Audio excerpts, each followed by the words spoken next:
All right, thank you guys. Okay, so let's get started on day three. So, what do you guys think so far about the course of whatever we talked about so far? Right, we talked about some in-depth concept about IT. So, what you guys just talked about, it's very perfect, and you guys are watching over the class.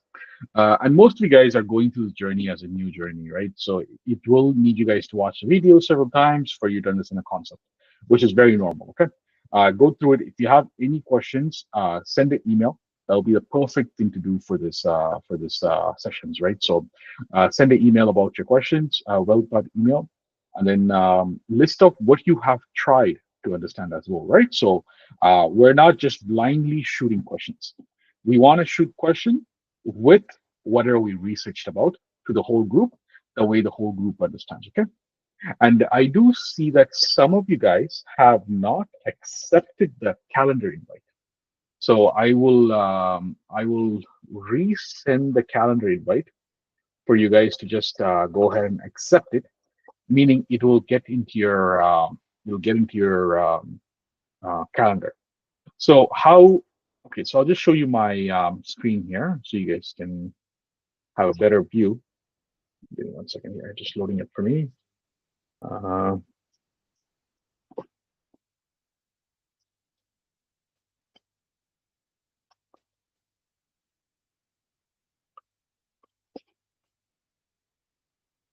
okay, so here I see the calendar invite. Okay, so for all of you guys, the the link you're going to join is exact same link every single time. Okay, so I'm just going to go here, and if I can see Mr. Nitran, you haven't accepted the thing, it's fine. Just use the same link at all. Okay, but everyone else is accepted.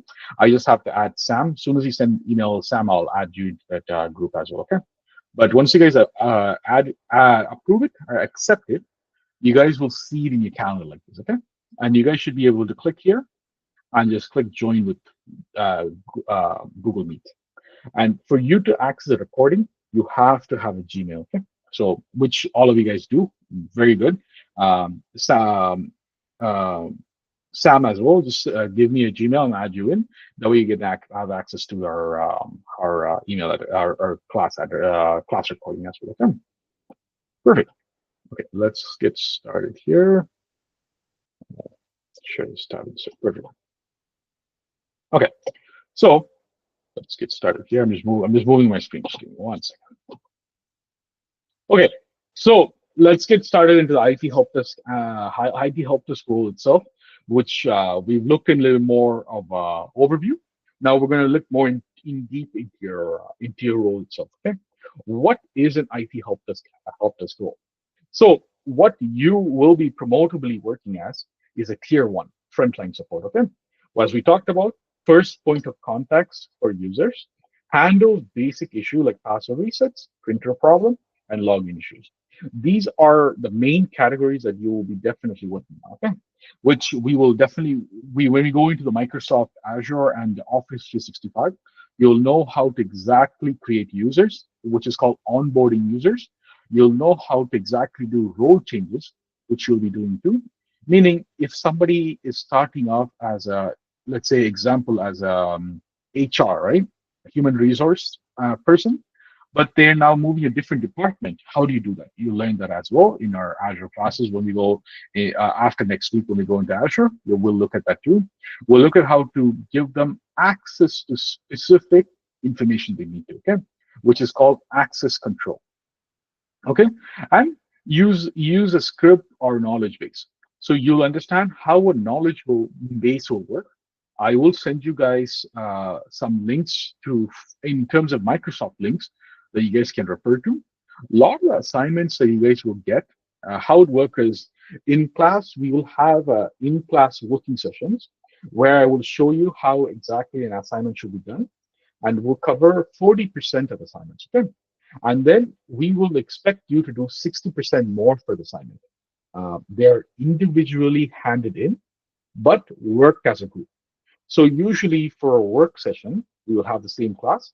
I would ask everyone to join, but everybody will start working on the assignments with the help of everyone. But you will submit the assignment individually with your name, and I'll show you all of it. Okay, don't worry. I'll go through an exact process how it would work and how you should be collaborating. Okay.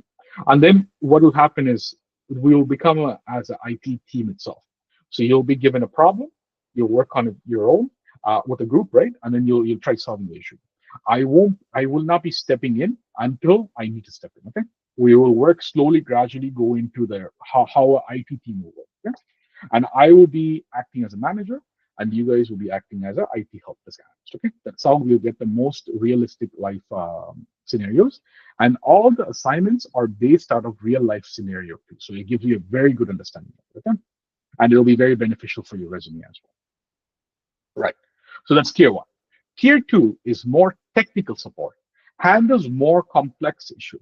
So let's say if an issue cannot be resolved within 30 minutes or you don't have access to, it gets pushed to the tier two, which sometimes is called the desktop support or a technical support level two, depending on the company you're working in, okay?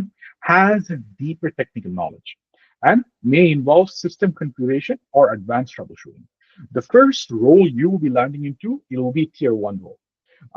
With the gradually over the span of 6 months to 1 year, you will be needing to move into tier two, which is what your first 6 months to 1 year of training would be in a job place. Okay, that's what they want you to go into is tier two. Mostly after a year, you'll be considered as level one, level two IT help desk technician, which means you've mastered the art of solving level one issues, and you're now solving level two issues. You can do both. Okay, that's when your career actually gives and kicks off, and then you can start moving into server networking or cybersecurity. Okay, we will cover cybersecurity as well in the next couple of weeks courses, so you don't have to worry about it. We don't cover so deep that you'll become a cybersecurity expert, but we'll cover enough to know your role. Okay, we'll go through all the things. So when you go in for interviews, you will not be scared or you will not be known as unknown concept. Okay, right. Now we have tier three, which is the expert or engineering support. Highly specialized expert, system admin or developers, fixes bugs, performs root cause analysis. So it's called RCA. In IT, IT or any sector you go to, even in the healthcare, they call something called root cause analysis, is to find out why this problem actually became a problem, right? We talked about we will be talking about more about it, but we talked about when an incident gets notified and more than the same incident happens more than three or more times, it becomes a problem, right? So root cause analysis is to find out why it became a problem. What do we do next time to make sure it doesn't become a problem? What can we do to understand it in the early stages before it becomes a problem? Because remember, problem means the whole company is getting affected or a whole department is getting affected, right? So it means the widespread issue that is getting notified by people, right? So the faster we figure it out, the sooner we can resolve the issue. So the company's operations can still happen. Okay. Often, so these tier three often works with vendors or create long-term fix. So you'll hear the term vendor. So the tier term vendor means the company who has made the product or a software. So in case of, let's say, Windows, it'll be Microsoft. In case of, like, Dell laptop, it'll be the Dell manufacturer itself. Okay, who made the product? It's called vendor. You'll hear a lot of these. You'll see a lot of these in the job description called vendor management or vendor escalations. Anything with vendor, meaning the manufacturer of the product or service itself. Okay, so that's what the three tiers are. So you'll first start off in tier one, tier two, and tier three is when you become experts. Okay, administrators, it's called. Okay, administrators. Those are three tiers in level of support. Okay.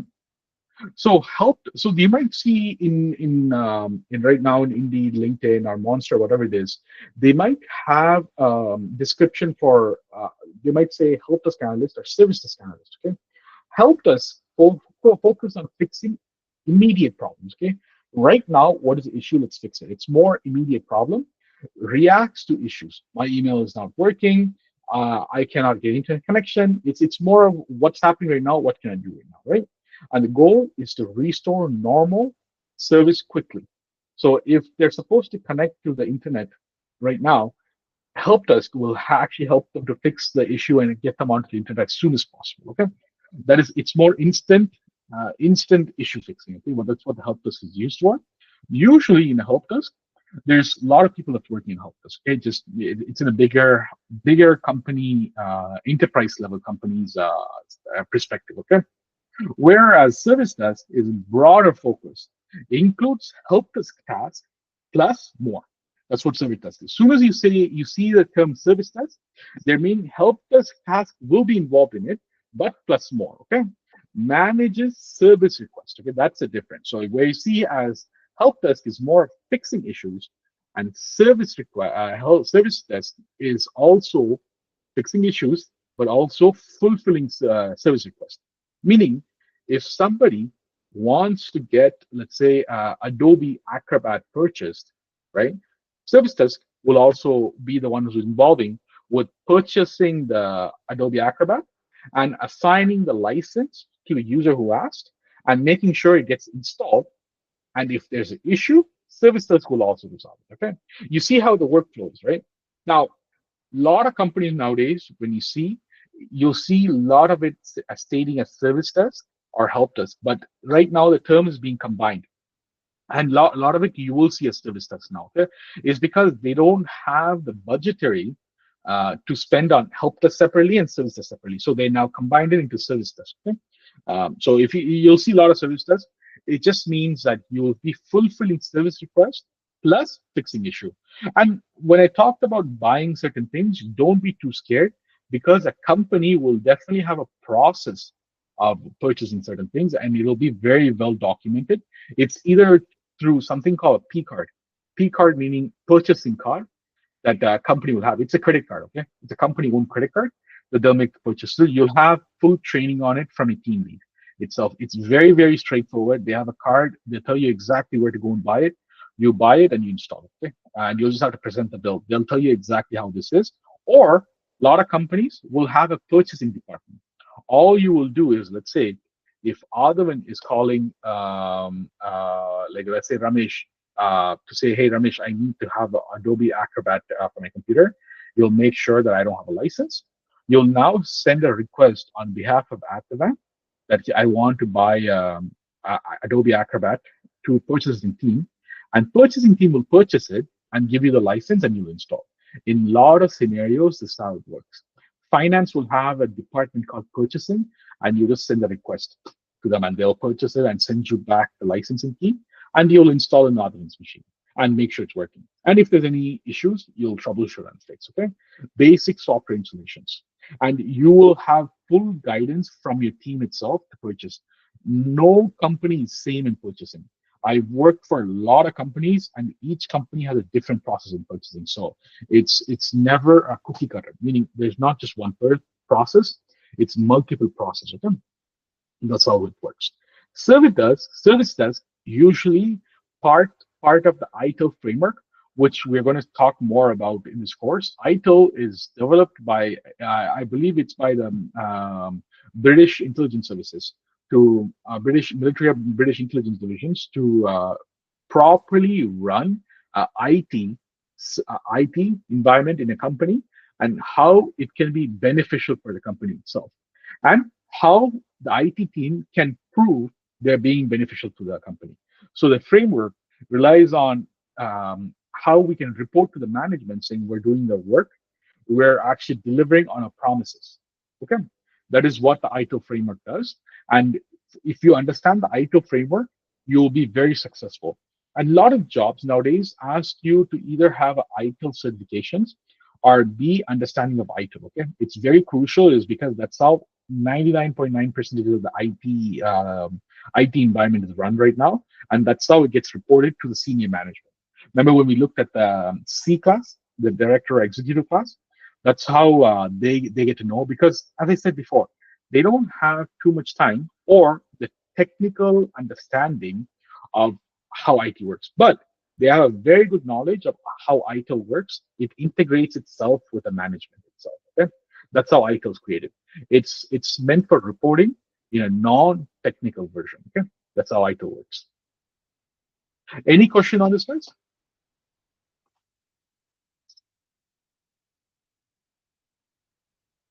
Okay. Go ahead. Sure.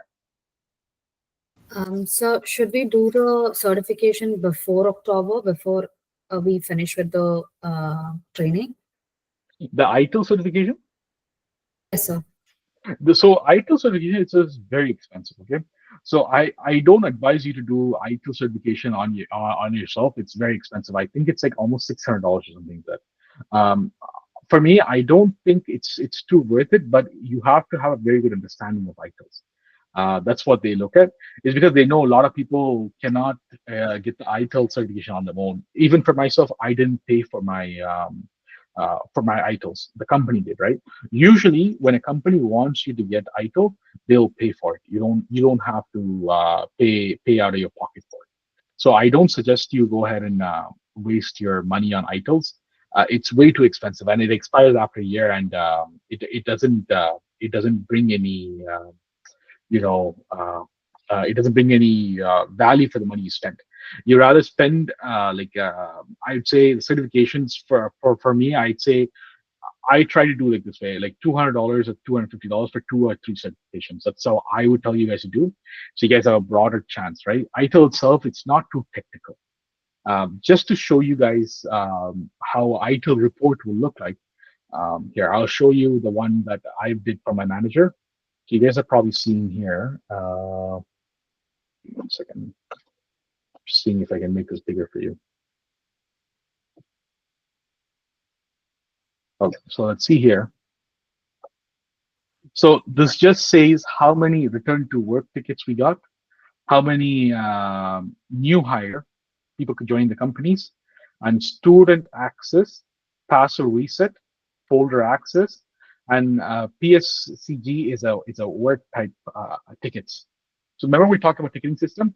This is just a reporting for the management itself. So this just explains that very short. Victor is a senior vice president, I believe. So for him, all he cares about these numbers, right? So he just cares about the number. There's no point of going too technical. It's just to show, okay, this week we got this. So I think it's over 150 tickets or something like that. So 150, 200 tickets that week. So this just explains how many tickets we got and what are the categories we got. So he knows, okay, the week of whatever the week we create this on, there was 41.7, which is a rounded up number of new hires. New people came into the companies, and IT has worked on to get these accounts created and their access created. So it just gives my explanation, right? And people who are returning to work, and students who have joined the work as well. So it's more of a senior, it's more of a management level, right? So if you do want to get it, go ahead, not a problem at all. But I don't think it brings in enough value for the money you spend. It could be spent somewhere else, and lot inexpensive. $600-700 is not cheap money. So I don't advise you guys to do it right now. If you guys want to, yeah, go ahead. It's not a problem at all. But it's just not worth it for the money you spend. Okay, go ahead, Thank Anne. you, sir. No problem. Go ahead, Anne. Yeah, sir, I just want to ask, what is the main motive of the ITL framework? Yeah, very good question. So it's to make sure. Okay, so let's say in a slightly bigger company scenario, right? The company is setting up a budget of, let's say the company is making $100 million every year, right? Let's say they say for IT we're giving $2 million budget. Okay, so they want to know, okay, the money I'm giving is $2 million. How am I getting return on investment? So if I'm putting $2 million, how is my $2 million getting used? So meaning, is my $2 million actually being used, or is just we're getting wasted, right? So if we say we have 30 people in the team, we need to show how many works we're getting in, how much work we're doing, and we make a promise to the business, right? So if certain issue comes into the business, we will resolve it within this much amount of time, which is what SLA is. Did we look at SLA already? Service level agreement? Or I think it's a little bit later on. I completely forgot. But it's a little bit later on if we did not cover yet. But we will cover that SLA, which basically saying we have a service level agreement. We tell the business, if you bring us an issue, we will get it resolved within this amount of time. And we need to track if we do resolve in this much of time, right? So this tells the management that, okay, the money that we're giving IT is getting used properly, or we can actually show, okay, we're getting this much problem. We only have 2 staff who can do the problem. Let's hire more staff to resolve it much more faster. So it helps to make decision for the management itself. It's nothing to do with technical. It's more customer service and reporting. That's what these two. That's what the I tool does. Does that answer your question, Rani? Yes, sir. Yeah. Okay. It's more of management and reporting. Yeah, yeah. Okay. Yeah. And ticketing system is also a part of ITIL framework. Before, like what would happen is, I know when I was 10 years ago, 10, 15 years ago, when I get into IT, a lot of work was you just get an email to do work, or your manager will come in, okay, and tell you, okay, today we need to complete this work, right? Because he get a sheet from his boss. But that's not trackable, Nobody can say, okay, this work is done. It's so manual process, right? If I'm done the work, I have to go and tell my manager, these are the work I have done. And the manager takes that every week. He'll set up, a paper, get that thing, give it to VP. VP will read the paper and make sure the work is completed between this and his worksheet. It's so much work, right? So once the ticketing system came into play, everything was done through ticketing system. Everything has to be done through ticketing system, right? So it shows Annie has this. Annie was given this much work. She was able to complete this much work. There's still this much pending, and it's all automated. And every report gets sent automatically. Just give me 1 second, guys. There's just someone at the door. Just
okay. I'm so sorry, guys.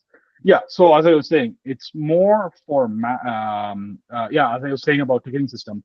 Now that we can see how much work is coming in, what type of work is coming in, and we can say, okay, if we have said to the company that, okay, if somebody is said password reset, if somebody's saying my account is locked out, we will resolve it within 3 hours if we're working.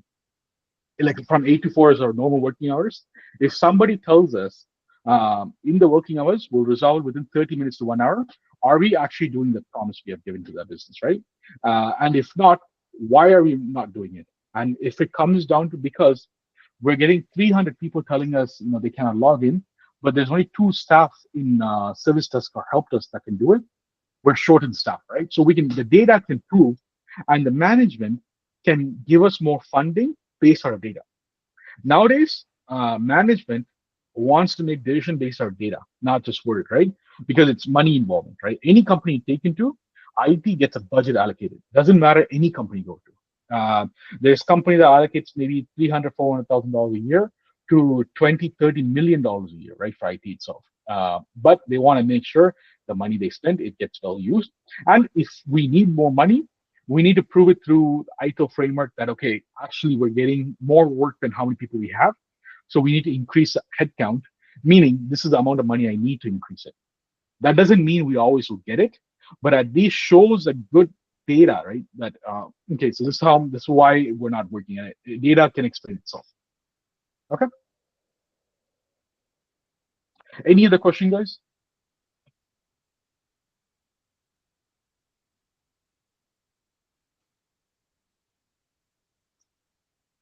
Okay.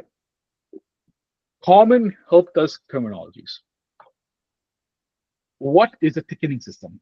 As we mentioned, a lot of ticketing. Okay. A ticketing system tracks, manage IT issues, requests, and tasks, which you'll get a hands-on experience as well later on this course. It's where all the issues goes in, request goes in, and task goes in. You will work 99.9% out of ticketing system.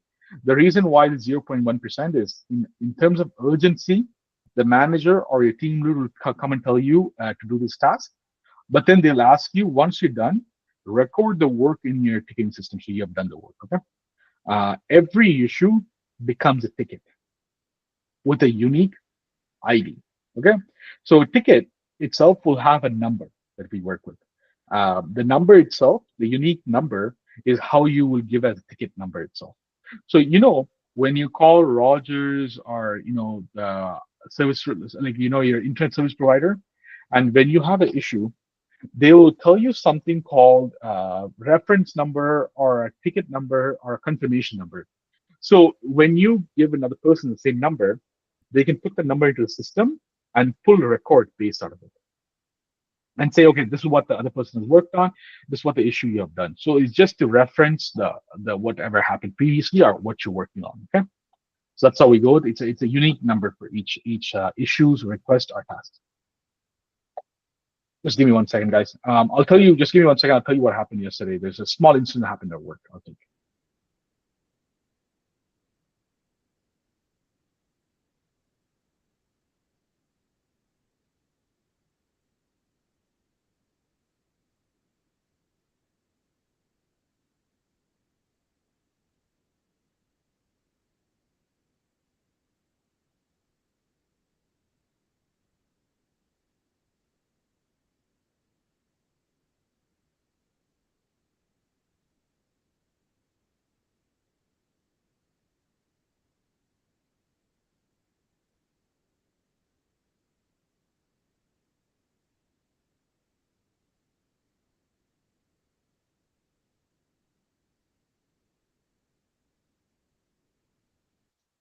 Okay, I'm so sorry, guys.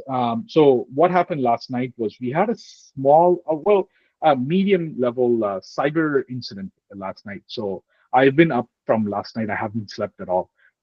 So we had our firewall been compromised. Our firewall, when we go into the course, you understand it's what protects the whole business. Somebody was able to hack into it. We found out, so we're just redoing the whole firewall again. The network is getting redone again. All the computers getting re-imaged again. So that's what the team is working on. So they've been working on it from last night. So I'm just getting some calls to confirm, just some approvals to do it certain way. So I might have to answer the call once in a while, not too many times, but once in a while I do have to answer it. As I said before, as an operations manager, my phone line has to be available almost all the time. If I get called more than one time, it means it's urgent. So if usually one, it's not urgent, it's just a request. But if it's usually more than two or more times, it means it's a problem and I need to answer. Same concept of how we talked about in this course. Okay. But you'll see me today. That's what it is. Excuse myself. Okay. But the purpose of a ticketing system is to organize requests, track issue and history and resolution, ensure accountability. Meaning, we want to make sure, okay, so if somebody is asking for a software request versus a hardware request versus a networking request, right? So these requests can be organized, and we can organize based out of first come, first serve. Meaning, if Udesh came at 12 p.m. for, mouse, right? And if Ramesh came at, 12:10, if Sam came at 2 p.m., if Annie comes at 3 p.m., we have to give it based on first come, first serve, because Udesh came first. We have to service him first, right? But what changes is their level of hierarchy. Let's say if Nitran is a VP of finance, right? He'll be served first. So the organizing request based on one. Most company does it by the the positions, and next is first come first serve basis, right? So we need to make sure it is solved on the basis of how it comes. Okay, and as well as tracking issue. If let's say Sharon is bringing her computer every day on Friday at 12 p.m. saying that my computer is overheating, shutting down, we want to make sure, okay, is Sharon actually having an actual issue, or is she just want to go home early and enjoy a long extra long weekend, right? It does happen. you won't be surprised if it does, right? But it does happen. But if it does happen, she's genuinely want to work. Her computer shutting down. We see that this is the third week she's coming in. We have sent it to another department to get like a re-image the computer, reinstall the Windows, and put the software back in new again. But she's still coming back. We can see the history. She has already came back 3 times. We can tell the other department just issue her a new laptop because this is the third time coming, right? We want to make sure to have a history of everything. We can refer to see, okay, how many times did Sharon have this issue? Is Sharon, what can we do to resolve the issue? So the work she does can be done properly at a time, right? Because IT also, remember that IT also will affect a lot of people's workability. Meaning, if Sharon using computer and her computer is down, how can she do her work to complete it, right? So we will always make sure that the work for other people are done, and we will keep a record of all the histories of the incidents we happen in IT, right? And resolution. What do we do to fix? And if we find out there's a pattern that we see that if we're doing it, it's not working for some people or a wide amount of people, we can get the historic data and see if there's anything we can do to resolve it much more better in the next time. It's like a learning history, right? So it's almost like imagine like a diary.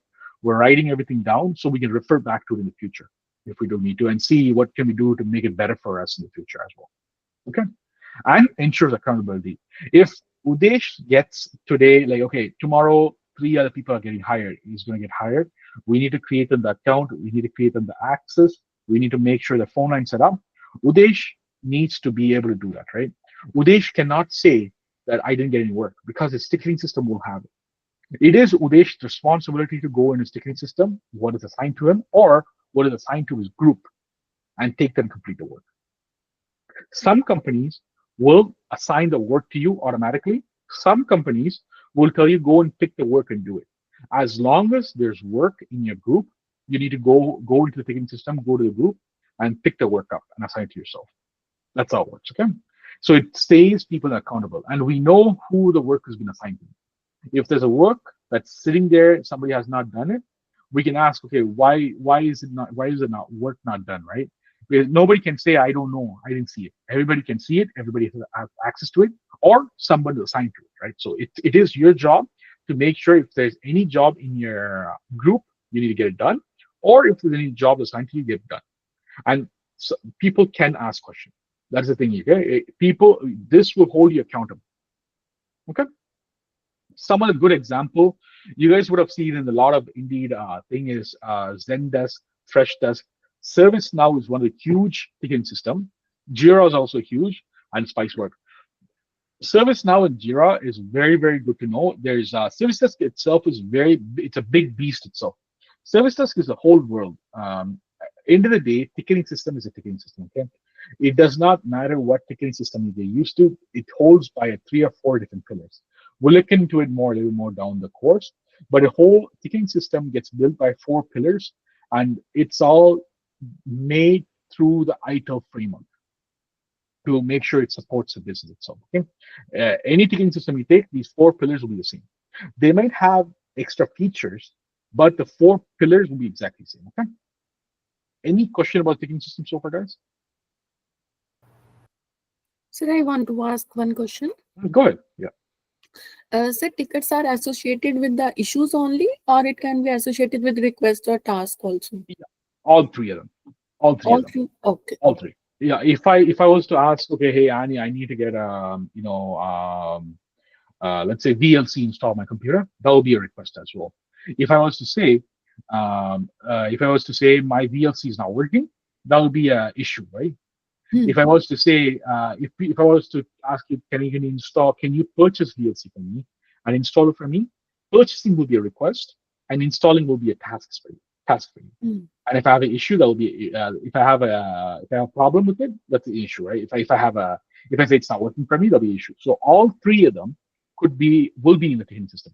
Not could be, will be in the ticketing system. So Okay. That is where, imagine like that is a center of access for your job. That is where all your job will come from. As I said, like 99% of your job will come from there. Maybe 5 or 1% will come from your team lead or your manager. But mostly, everybody nowadays wants even the team lead to put the work into the ticketing system and assign it to you. so they can report up to the management. End of the day, this is all to report up to the management, saying that the money they're spending in IT department is getting used properly and issues are getting solved in a proper manner. And they can actually see individually who's doing better, who's doing poor. I'm just trying to see if I have a report, an SLA report I used to make for my company. It's a weekly SLA report that we used to make that used to tell who's doing proper, who's not doing well. Let me just see SLA calculation. I think I should have it here. I'm just trying to pull that report up so I can show you guys. It's very interesting when you start to see that it. Okay, yeah, I do. Okay, give me 1 second. Open in Excel.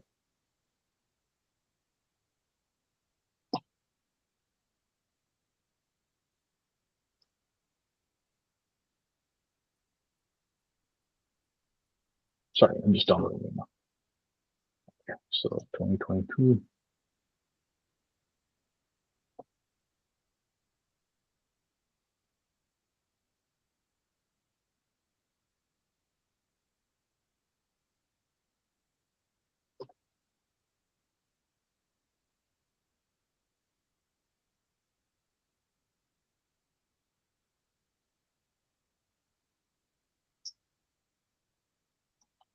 Okay, so I'll share the screen with you guys. So,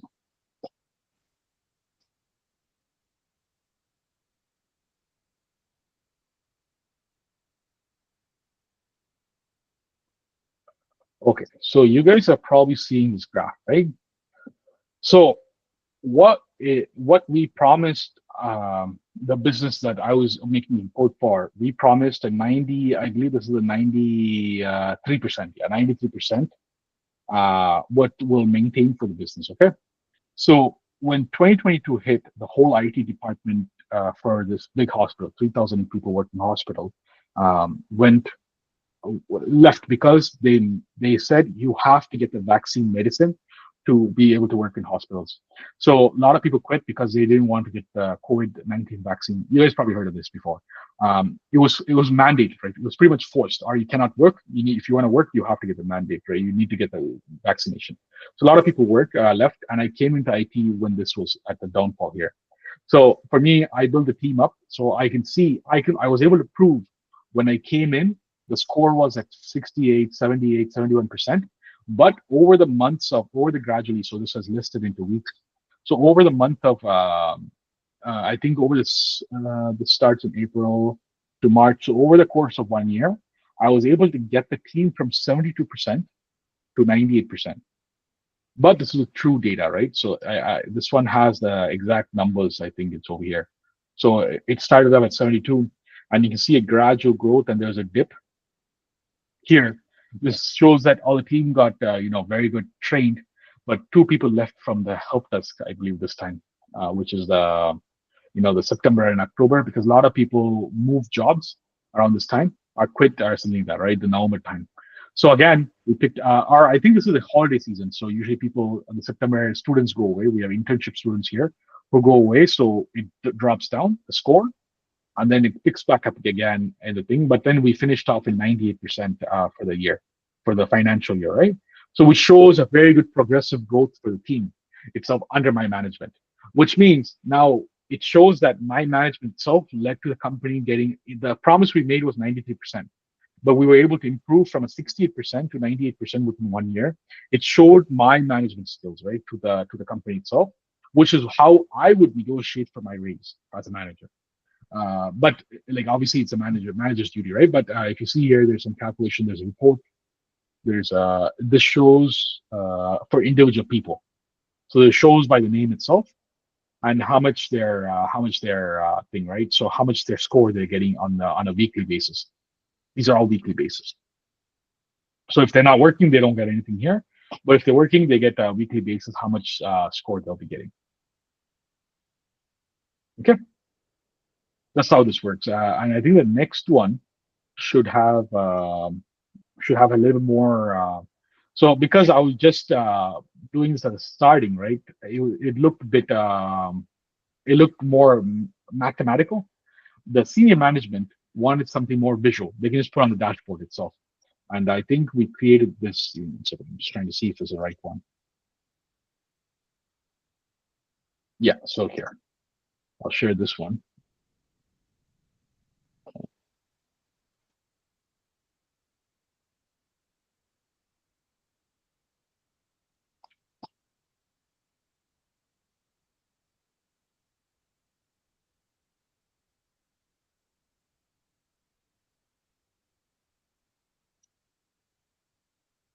Okay, so this shows every week when I used to send them, this just shows a graphical thing SLA of the week. So it just shows them which month I'm talking about, and it shows them the SLA scoring for it.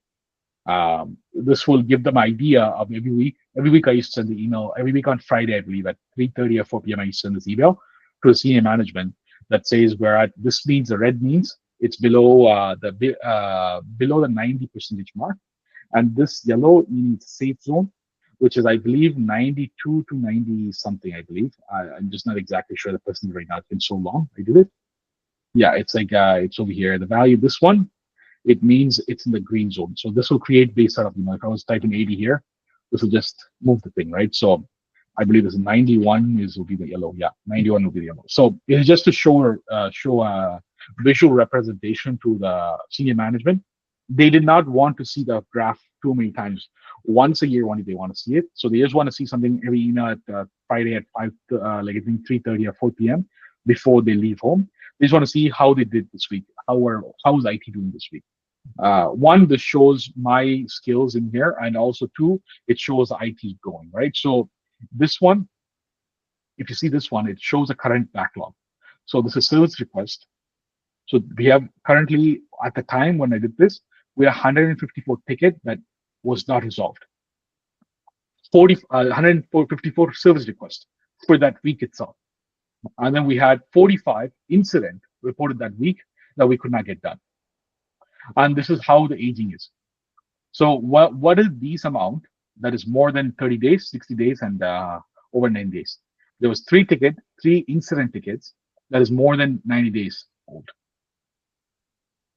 Okay. And then open versus close. This is the amount of ticket that was open that week, 127 tickets. We closed 124 tickets that week. So this is a good week. This is meaning this is not, we didn't do, this was not a crazy week. There's sometimes like September when student comes in, we'll be doing 500 tickets, 500, 600 tickets 1 week, right? So this is a very good, it's start of April, so it's very slow financial year, right? So, and then top request, this shows what are the request type that was been opened. What are the request or incident that was opened, right? So you see here, account password, a review and access, meaning somebody wants access to a certain application, folder, or some sort of file they want access to.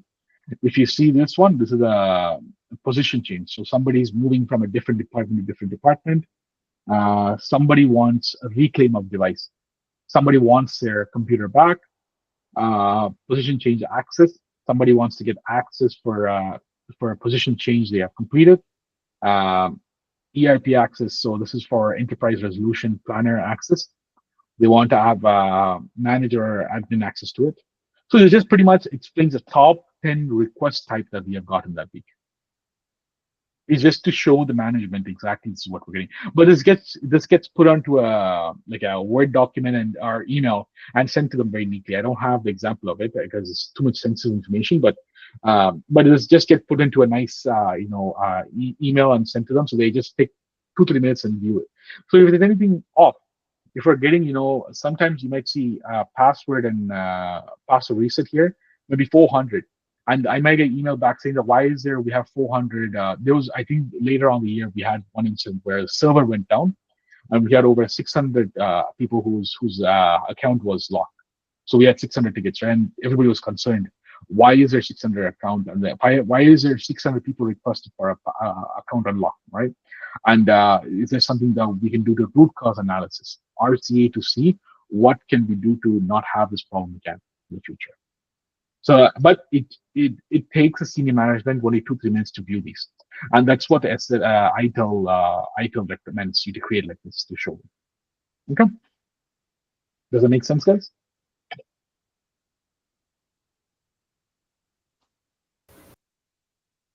Go ahead.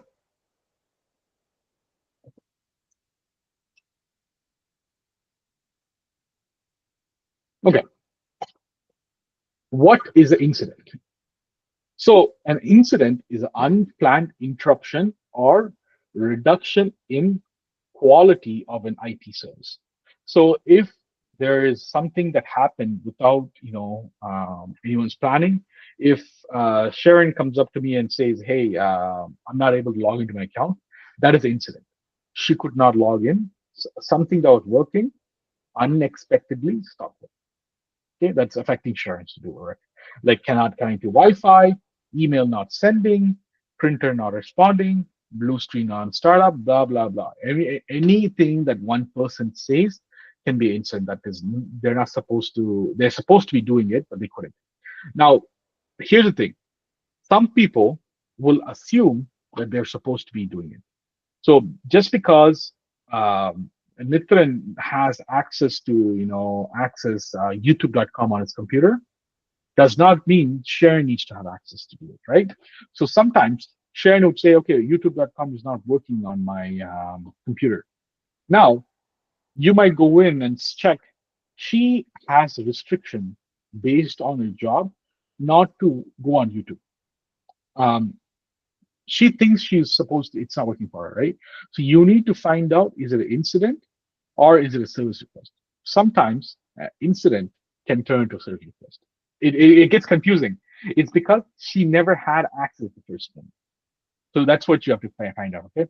The question, if somebody says it's not working for me, the first thing I would ask is, when was the last time it was working? Because if you don't ask the question, right? If Sharon just tells me, "Okay, my YouTube's not working," I can go and troubleshoot, uninstall, and everything. And 2-3 hours later, I can find out Sharon was not supposed to go on YouTube. It was never working for her, but it was working for Nithin. It's because he could be a child support worker where he has to go on YouTube to play some sort of music or some sort of therapeutical things for the client itself, right? So he had access, but they're both working in the same department, but the job role is different, so the access can be different. So whenever an incident comes in, you always want to find out when is the last time it was working. Okay. The goal of the incident is to restore the service as quick as possible. Okay. Any question about incident, guys?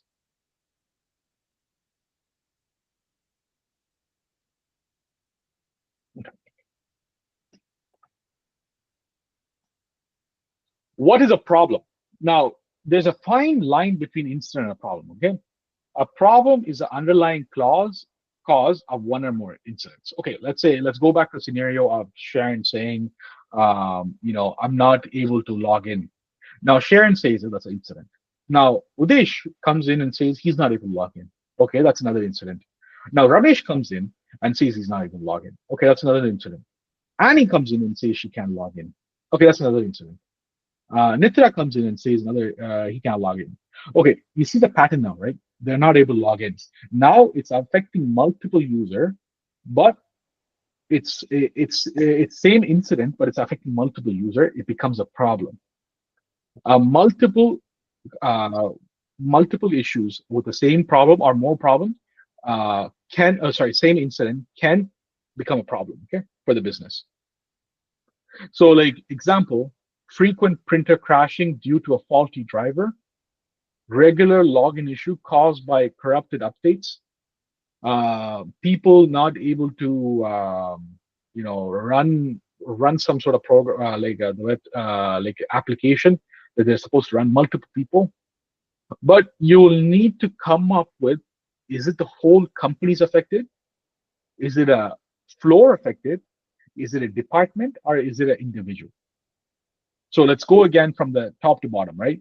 So the first thing is it individual problem, or is it a widespread problem? So meaning, is it just Sharon who's affected, or is there anyone that's in her own department is affected, or is there anyone else in the same floor affected, or is there anyone else that's using the application or software affected, or is the whole company affected by that software? They cannot use it, right?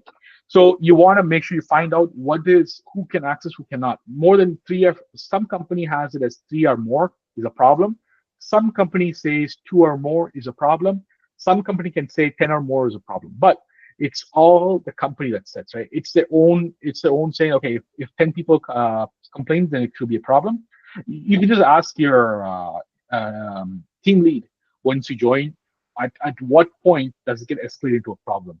They'll tell you 3 or more, 5 or more. It depends, but they will have some sort of mechanism that calculates from an incident to a problem. Okay. But the goal is to investigate why the incident happened and prevent it from happening again. That is a goal for a problem. Okay. That's why, in the sheets I showed you, there was a problem that's been 90 days and more. It's just been present. We could not solve it. Because we need to find a widespread. Sometimes a problem might take, to figure out RCA, root cause analysis, might take 6 months, 1 year. I know when I was working at a hospital, the general hospital, we had a problem that's been sticking there for 6 years. It could not be resolved. It's a public Wi-Fi issue. But we found out before I left, we were able to find out that the access point itself had an older version of firmware that did not allow newer phone to connect for a long time, so it kicked them out. So it's so hard. You have to do root cause analysis, and then we figured out the only way to fix this is upgrade all. I think it's around 650 different access points. They're the Wi-Fi devices, and the budget was about $3.6 million for, I think, all 600 devices, something like that, 3.6 or something like that. Plus that's including labor, parts, and installation, right? So 3.6 or 3.2, I'm not sure, but the government actually ended up sanctioning it because it was causing a lot of patients from not accessing internet, not being able to do their, when they're on therapy or when they're in the ERs, they can't go and do their day-to-day things, right? So it became an issue that the government funded the thing, but we need to prove that this is what the cause is, right? That's what the root cause analysis does, RCA does. Okay. Any questions so far, guys, on problem versus incident? Because this is a concept you have to have a clear understanding of.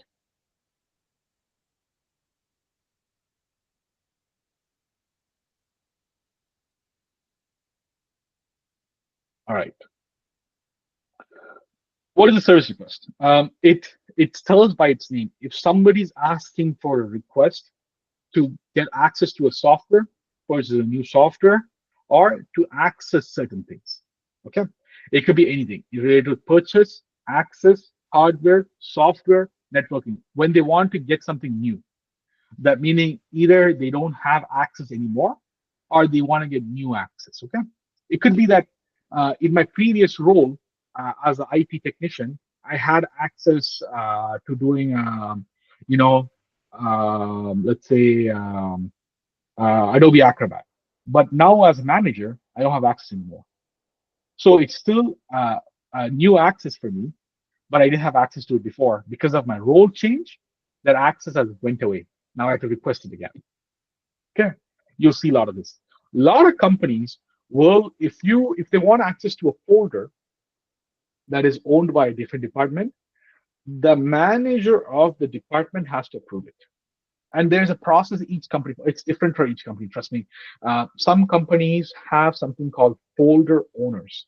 So certain people owns the folder itself. So you have to contact the owner of the folder to ask for permission. Some company says the manager of that department, if it's HR, the manager of the HR department can approve. Some company says the manager of who's requesting can approve, meaning if I'm asking for it, from IT, my IT manager can approve a HR manager directory, HR managers folder, right? So it depends on each company. Just talk to your team lead. This is even right now when I go to a new company, each company is so differently set up because it's from their own ethics and their thing, right? But somebody has to approve someone's request. That's the thing you have to know, okay? Just because you have the access, you have the right, you have the access to allow them to access a folder, but that doesn't mean you do it. You have the key to open the door, but that doesn't mean you give the key to everyone. Okay, you have to ask permission. The permission has to be recorded either on the ticketing system itself or through email, saying that the person who's the owner, usually the manager, has said yes, you can have access. You never make the permission on yourself. You do not assume the permission should be given. One, if you're not sure, ask the team lead. Two, the user's manager. You can talk to them. And usually, the ticketing system will have some sort of mechanism to see who the person's manager is, or there's a HRM. So it's human resource management tool that the help desk or service desk will have access to see who they report to. So you can see who they report to. So if I'm referring to a manager, you can see a manager's name, who that manager reports to, who, let's say, a manager reports to a director, and who the director reports to is a VP, which VP, and you can see which VP is reporting to which CFO, CTO, or CEO. You can see so on. And CEO is the last thing you'll see on air in HRM. But usually you have a clear picture of who the approver is for folder or any sort of access. So you should be asking for approval to give permission. Now, your company might say, okay, if they ask for within their department, give it to them, no problem, if they're above this title. So if I'm the manager, if I'm asking access to the IT folder for this particular file, I can have it because I'm part of the department. So it depends on the company's procedure. I know the hospital I work at, even as a manager, I have to ask the permission. If I'm asking permission, my manager has to approve, which is the director of finance. So even if I'm asking for it, my director has to approve my request. And director, if they ask for something, the vice president has to approve it. And if the vice president asking something, then the CFO has to approve it. So there's someone who's always approving someone's request. So it's never the IT. IT will never make the decision on themselves. IT only follows directions. You're just like a soldier, okay? You're looking for directions, you're looking for orders. You only fulfill based on orders. Does that make sense, guys?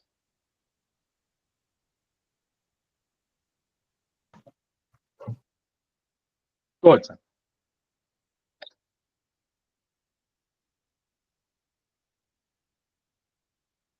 Okay, awesome. Let's do this. It's 1 hour right now since we started the class. Let's take a 10 minutes break. 10 is 20. Let's meet at 1:30 and let's continue class, okay? So you guys have a 10 minutes break, okay? Thank you so much, guys.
Hi guys, hope you guys are all back. Okay, any question about incident, problem, or service request?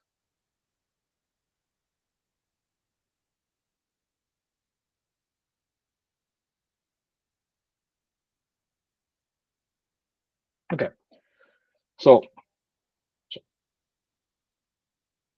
so I know this topic of task. We talked about briefly about it. So these three might have task. So you have to do certain things to get the to complete the ticket itself. I'm not going to call it service request, incident, or problem, but for you to complete the ticket, you might have to complete a task. And nowadays, I'm seeing the trend is task itself is getting disappeared, but ServiceNow, Jira, all of them has tasking. It's just basically um, sometimes, let's say, if somebody's joining the company itself, right? So if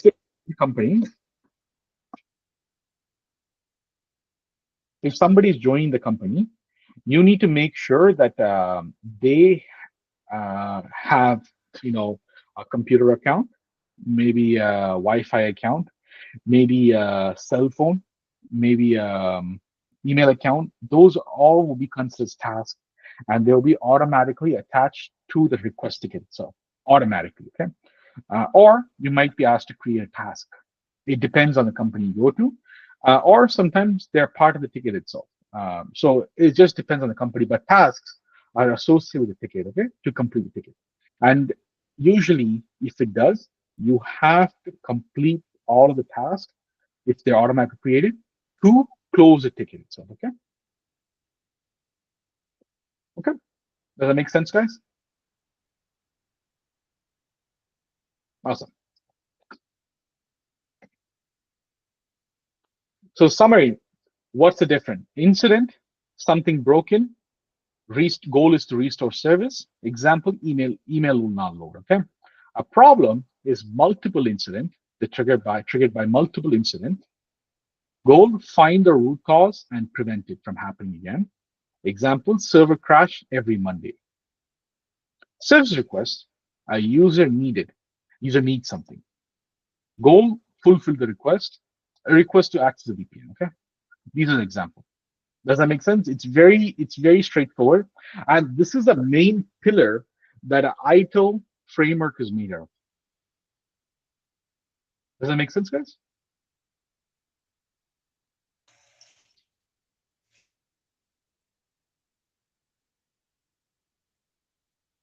If you guys have any questions, please unmute yourself and you can ask. You don't have to wait for the end.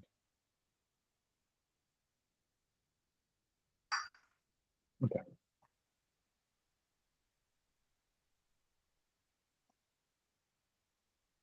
Okay. Okay. Soft skill. This is something that you will need to develop as part of your IT journey. Is a soft skill. Okay. There's one side technical and the one side soft. The reason why soft skill really matters, especially when you first enter in, they don't expect you to have 100% um, uh, technical expertise. Okay, they know you're starting, they know you're looking to learn and you're looking to grow. So what they really, really want is the soft skill, meaning communication and active listening.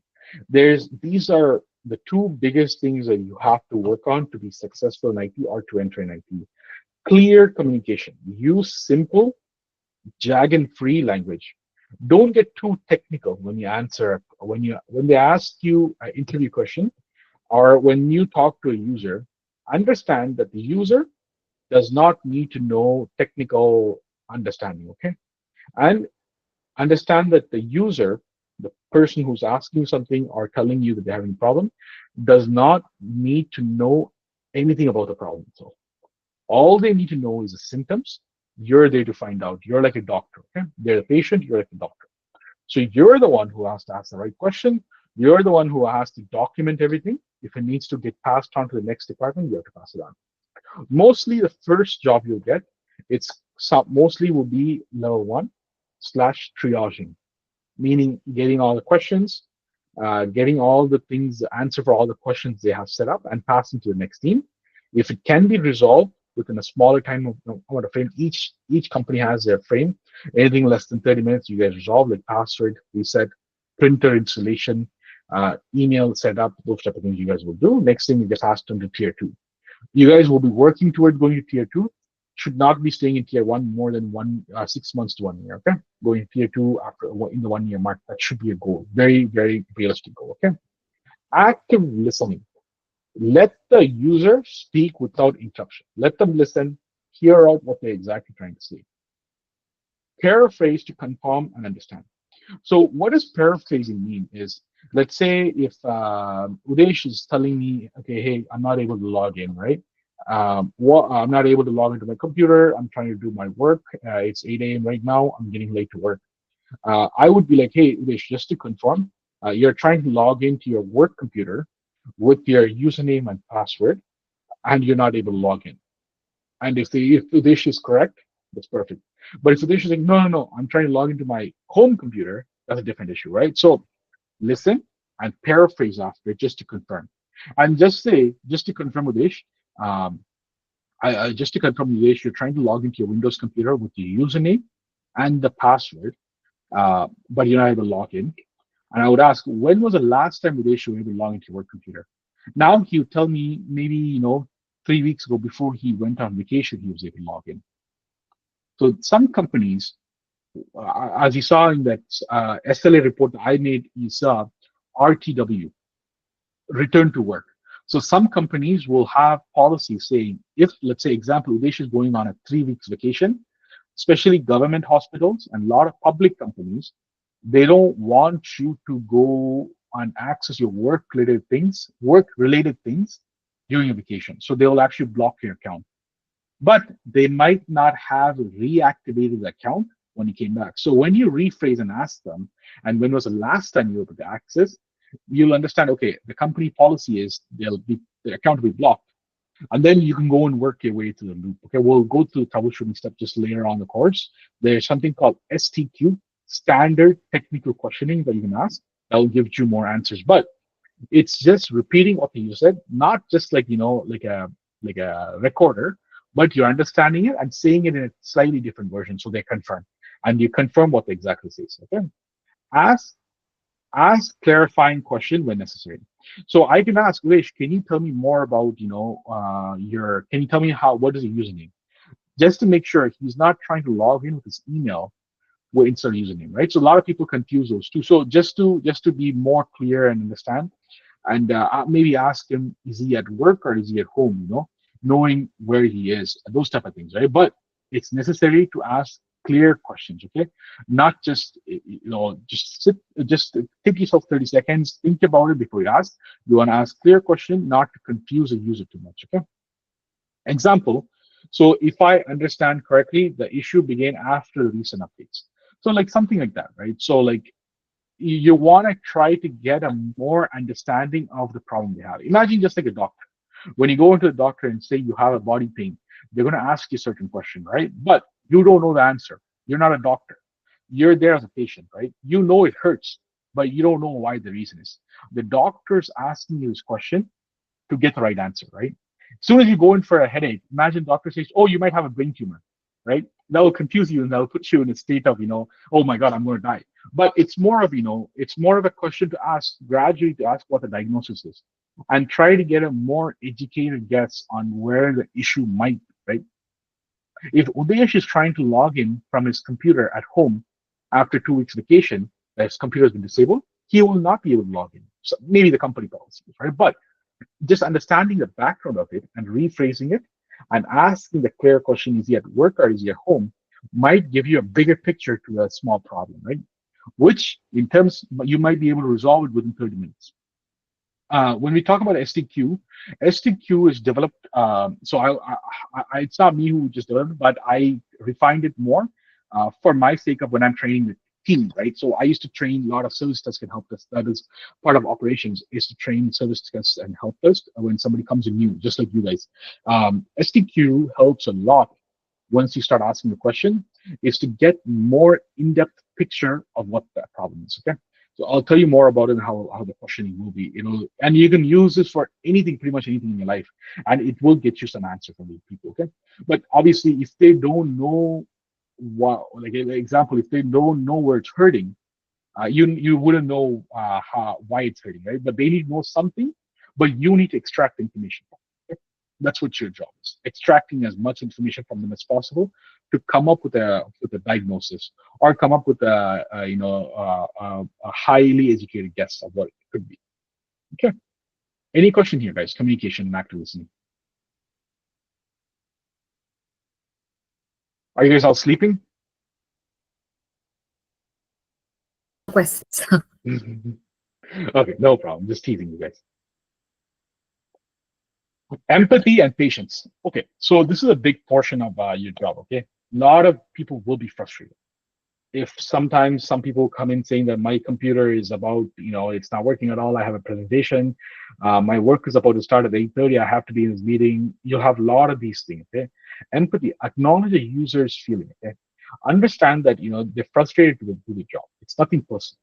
So if they were to come in mad, or if they were to come in angry, frustrated, you can actually turn the scenario and make them feel comfortable by empathizing with them. Okay. If, let's say, Ramesh comes in saying, hey, 8:30, I have a presentation, man. It's with the vice president. My computer's not turning. All my files are there. I'm going to tell you, Ramesh, don't worry, man. I understand completely how important this is. Let me see what I can do to help you out as much as you can. You're not making promises, but you're at least empathizing that you understand how important the work is with Ramesh. And you're also saying that you're here to help them. You're here to make sure the issue gets resolved. It might not get resolved. That's not a problem. But Ramesh has to feel comfortable coming into IT and talking to us, right? He should not feel like he's not getting heard, or he doesn't, like, we don't feel he's important. Anyways, the work he does is very important. Anyone that's coming into an issue will be an important issue, right? End of the day, you're serving the company, they're serving the company as well. So their work affected, the company's getting affected too, right? So always make sure you empathize with the user at any call, right? And make sure they understand this, you will take care of them, okay? Remain calm, even if the user is frustrated. Provide step-by-step guidance without rushing. That's the main part, okay? I've seen a lot of times, this is called de-escalation. So somebody comes in frustrated, they might be very pissed that the IT are not helping them. The way you talk to them, the tone you talk to them, the way how you smile and keep a smile on the face will change the dynamics. They might come in angry, but the support you provide them, the empathy, the patience you have with them, they will definitely be much more happier at the end of it. Okay, and trust me, I've seen this so many times that they might complain, send an email to me to complain about the team, and they come in and there's a person who has taken good care of them, and then they have sent me email saying that, you know what, I was very frustrated. I'm sorry for sending an email about it. I'm very happy with the team, how they took care of me. We hear this as an operation manager. I hear this a lot. Like, somebody emails at 12 o'clock saying that I'm very pissed, IT is not helping me. They come in, they get helped. At maybe 1 o'clock, they send me an email saying that, you know what, I'm so sorry, I was just frustrated. The team has helped me so much. This person has done so much for me to help me out. And trust me, when somebody puts your name in the email and sends it to the manager or team lead, especially the manager, you will be recognized. You may not recognize right away, but when it comes down to your raises or your career switches, it definitely will help you. Okay. Some of the things that I like to use is that I understand how this can be frustrating. Let's work together to resolve it, or I will help you to make sure it's resolved. If somebody's computer is completely broken, tell them you'll take care of them. You get them another computer, and try to see if you can talk to the department to get the computer issue resolved for them. Right? At the end of the day, this is how it is. You are the one who's facing the customer, and customers are facing you. No other department in IT will face the customer as openly as you can. You're like almost the frontline workers, right? You guys will have direct access to the customer itself, and you guys will be the face of IT.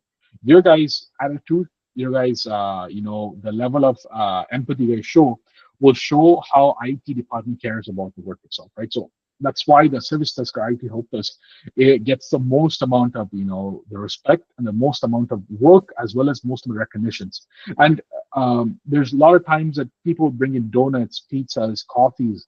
I wouldn't, like, just to tell you some of it, right? But like it's tremendous that how our IT help desk, our service desk, the first line, will get a lot of recognitions. Okay, it's very thing. Do you guys have any question about empathy and patience? No, sir. Okay, perfect. Thank you so much. Dealing with frustrated user professionally. Stay professional. Keep your tone calm and composed. Okay, because just because they're angry and they're yelling does not mean you have to yell as well, right? Keep your tone very respectful.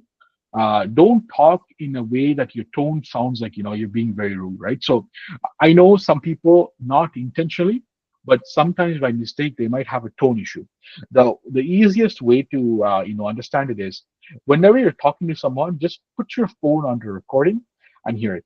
I have trust me, my girlfriend or my parents tell me I have a tone issue as well. I don't know, I do, but sometimes when I record it and I hear it, I do have it. I did in the past. I did have a tone issue how I talk to people. But just because I started listening to myself, actively listening to myself, recording how I talk to other people and listening to it, I was able to resolve it.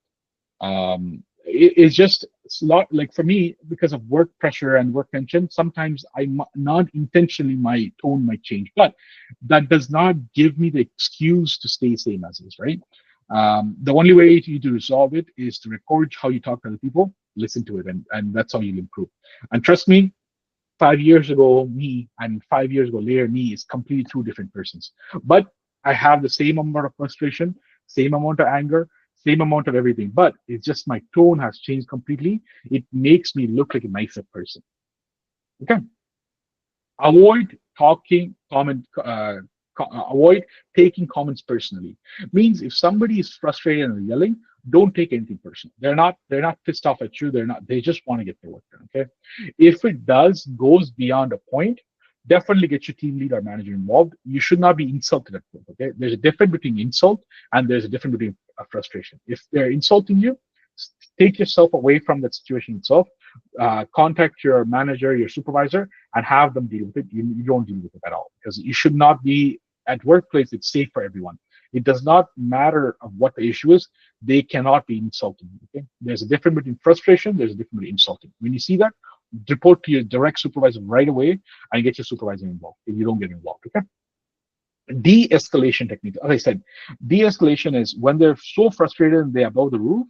You can actually do certain things to. It's proven by logical ways to de-escalate them and make them calm. Uh, I said active listening is one of the keyest things that we've seen that works. Okay, and acknowledge their concern. Make sure they understand. You understand why they're frustrated. Okay, and tell them you would be frustrated as well if you're in the same shoes. Put yourself in the same shoe. Right. Make sure they understand that you're there to help them and you understand exactly what the frustration are. Focus on solution rather than assigning blame. So instead of telling, "Oh, it's not my fault. It's another department's fault. I can't take care of it," tell them that okay, what can we give them a solution of what you can do to help them resolve the issue, or what they might be able to, what you can both do to resolve the issue. Okay, it'll obviously change the dynamics from blame shifting, meaning saying that oh, it's not my fault, it's someone else's. It's not our department's fault, it's someone else's. IT itself is a whole team. Just because we're a different department does not make us different from the whole team, right? So we want to make sure everybody is protected, everybody is well kept up, and everybody has to respect each other in the team itself. So if something goes wrong, it is your responsibility to take that in and at least try to get a resolution, right, to it. Or point them in the right direction to get fixed. If they're coming up with, maybe something you cannot fix, tell them that you'll create a ticket, you'll follow up with it, and you'll contact them back. And trust me, it builds a very good reputation on you. Okay, reputation on you. It's focused on making sure that the user feels that they're important. So make them feel they're important. Make them feel their frustration. You understand it, and also make them feel like you'll be frustrated if you're in the same situations too, and you will do all you can to help them. So they'll understand that you're valuing you're valuing their comments or you're valuing their frustration, right? As long as they feel valued, they'll de-escalate completely. They're only frustrated because they think that nobody cares about the issue and nobody's doing anything. Soon as they find out somebody's there to help them, somebody there to take care of the issue, they will definitely be calmer and they'll de-escalate and come into normal tone. Okay? Apologize for inconvenience. There's nothing wrong with saying I'm sorry. I'm sorry for inconvenience. Okay, that's okay. Say you're sorry for the even though it's not your fault. That's okay. It could be something your department has. That's okay. Just say, I apologize for the inconvenience. Let's see how we can fix this, in a timely manner. Because as long as you say sorry first, they have nothing else they can be mad about, right? As I said, there's a difference between frustration. There's a difference between insult. You should not be. There should be no insulting in the company itself. But if they're frustrated, tell them you apologize and on behalf of the team, and you'll take care of it. That way, they feel like, okay, they're getting value, right? And follow up with them afterwards too, after the issue's resolved, and tell them, hey, I hope the issue got resolved. I hope you're happy. That extra 2 minutes you take to make the phone call and talk to them, trust me, it goes a long way. The amount of time when I used to work at the help desk, the reason why I was able to make it grow is that I was able to show empathy towards people, and I was able to verify the issues actually resolved.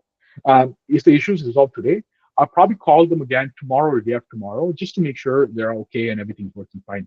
And they remember that. And they actually email the manager saying, hey, this person is very good at their job. They actually called me after 2 days and they still remember me. Write it down, remember it, right? Although you're just making sure they're doing their work, because you went the extra mile, nobody does that, you will be very successful because you care about them, right? That's what it is, okay? Class objective. Yeah, go ahead. Will you provide communication material? So communication material it's very hard. I'll try to get you some communication material. It's not a problem at all. There's a lot of good communication terms that we can go through. Not a problem at all. I'll send you some documentation. No problem. There's some. There used to be something called. I know we in hospital. Yeah, for sure. I'll send you. We in the hospital we had actually a class for communication. I had some brochures from it. It's very good. It's the things what you can say and what you should not say. And part of the STQ, you'll understand part of your role what you need to ask. I'll go through it. I think it's probably coming in the next week class. It's called STQ, Standard Technical Questioning, and in that it will be very very specific to your role for your role. So. But good question, Udesh. Good question. So right now, what we're going to look at is a little more technical. We have looked at the soft skill. Now we're going to go into more technical. We're going to be looking at virtual machines, understanding virtual machines. We're going to be understanding remote access, learn how business use these tools to safely and effectively. Okay. Virtual machines and remote access. What is a virtual machine? Okay, a virtual machine, we're going to call it a VM, okay? VM. You're going to hear this term a lot. VM is a software-based computer. It acts like a real physical computer with CPU, memory, storage, networking, but it runs inside another machine. It behaves just like a real computer. You can install Windows, Linux, Mac OS, extra. You can run apps, browse the internet, save files. It's like almost putting a software computer inside the computer, right? It's like almost like, creating another computer inside of a physical computer. It's almost like a matrix. You're creating another block inside your computer, okay? So it's a software-based computer that will act and react like a real computer, but inside of your existing computer, okay? Does that sort of make sense? We'll go a little bit down the road, okay?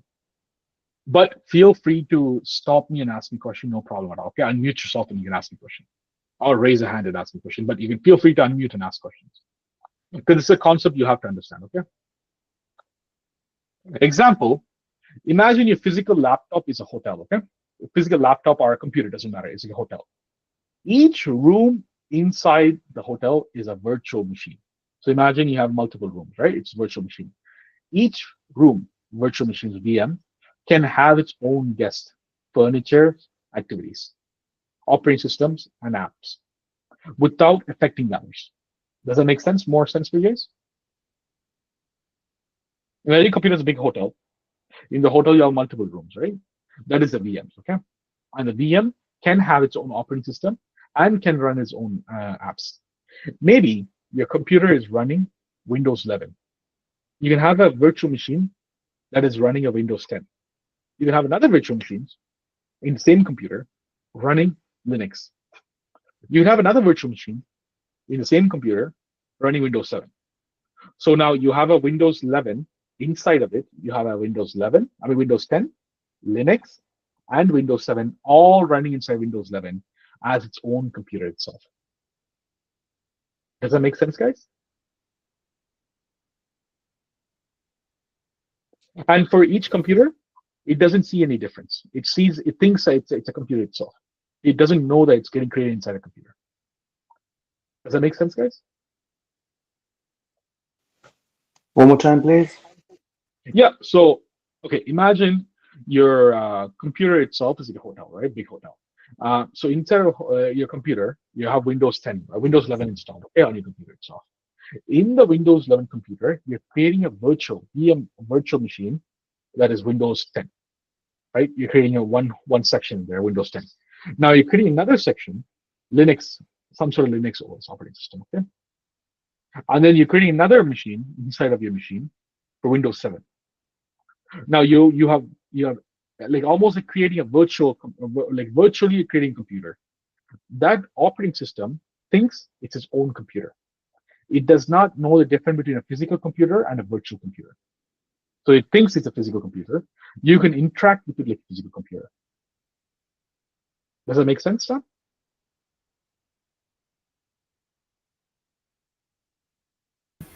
So is it like the RDP, the remote desk platform which we have, and Yeah, in our RDP. organization? Yeah, RDP is more remote. So you go in remote and you go in, right? Virtual machine is I'll show you here.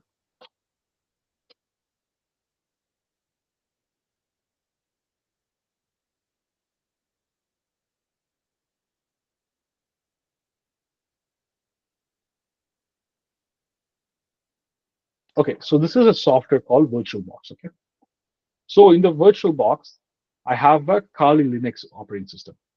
So if I start this will act like a computer, just like I'm pushing a power button on a computer. This is going to start a computer up, a software computer.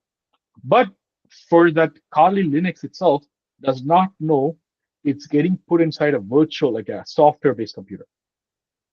Let it power up. I'll show you. For the Kali Linux operating system, it thinks it's installed in its own computer. It has its own RAM. It has its own hard disk. So it's just starting up now. Just give it a second. So here, if you see the machine starting up, it starts up just like a computer.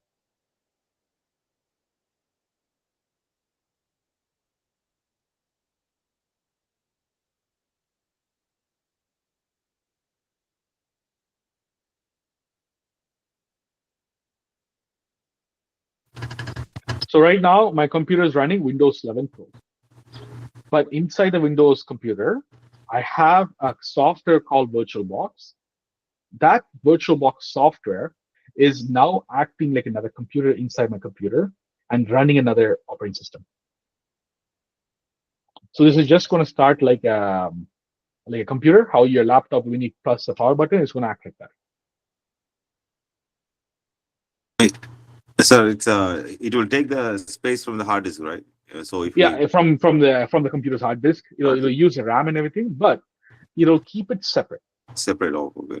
With Yeah. the same with the two OS, it's nearly same. Yeah, like two OS, you're meaning like a dual booting, right? Yeah, okay. That will be on the same computer, but it will act like a different computer. Okay, I understand. Yeah, so dual booting means you're using one computer to do only one operating system at one time, right? Whereas this one, I can run 10 different operating systems at the same time. Okay. So right now, this is its own computer. This does not know that I'm running inside my Windows 7 computer. So right now, I can go on the internet here, and this is for the ethical hacking class, but just showing you here just as a good example. But for this operating system, it does not know that it's getting run into a. See, I can go here and browse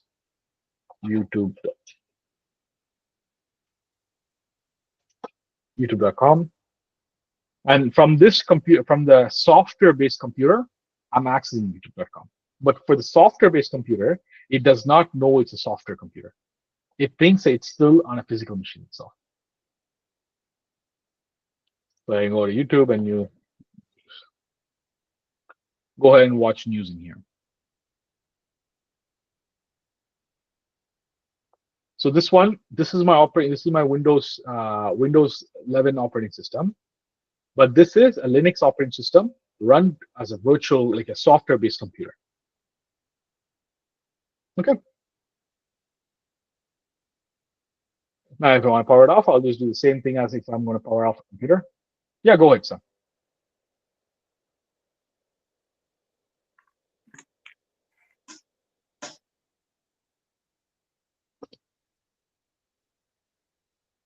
Go ahead, son. I can't hear anything, but you can speak. Go ahead. So what do you mean basically? Like, can you operate to three different operating system at the same time, At the same or time. change it, or do accordingly? Like, Same time. You can access as long as your computer allows you to. can you hear me You now? can use 10, 20, 30, 40, 50, doesn't matter. As long as Okay. you have So what I allowance. mean to say, you said like there is a operating system, right? So Mhm. I mean, yeah. So basically, what do you mean? Is it Okay, so let me go here. I think I have a little more visual. Uh, okay, so not this. Okay, right now what's happening is this. Okay, this is my laptop, right? Okay, this is my laptop here. Okay, the hardware. On top of the laptop, I have a host OS, which is my Windows 11. Okay, what I'm running right now, right? What my current computer is running right now. On top of it, I have applications like Word, Excel. I got Google Chrome. Those type of softwares, right? As the software like application, I have another software called Hypervisor. This is another software. Okay, this is what Hypervisor is. What creates the virtual computers. It allows you to create virtual computers. In this application, I have guest operating system, OS meaning operating system. Okay, it is creating an operating system inside this application itself. And then in this guest operating system, I can have application as well. Do you see the picture? Yes, sir. Yeah. Go ahead, Sam. Oh, sorry.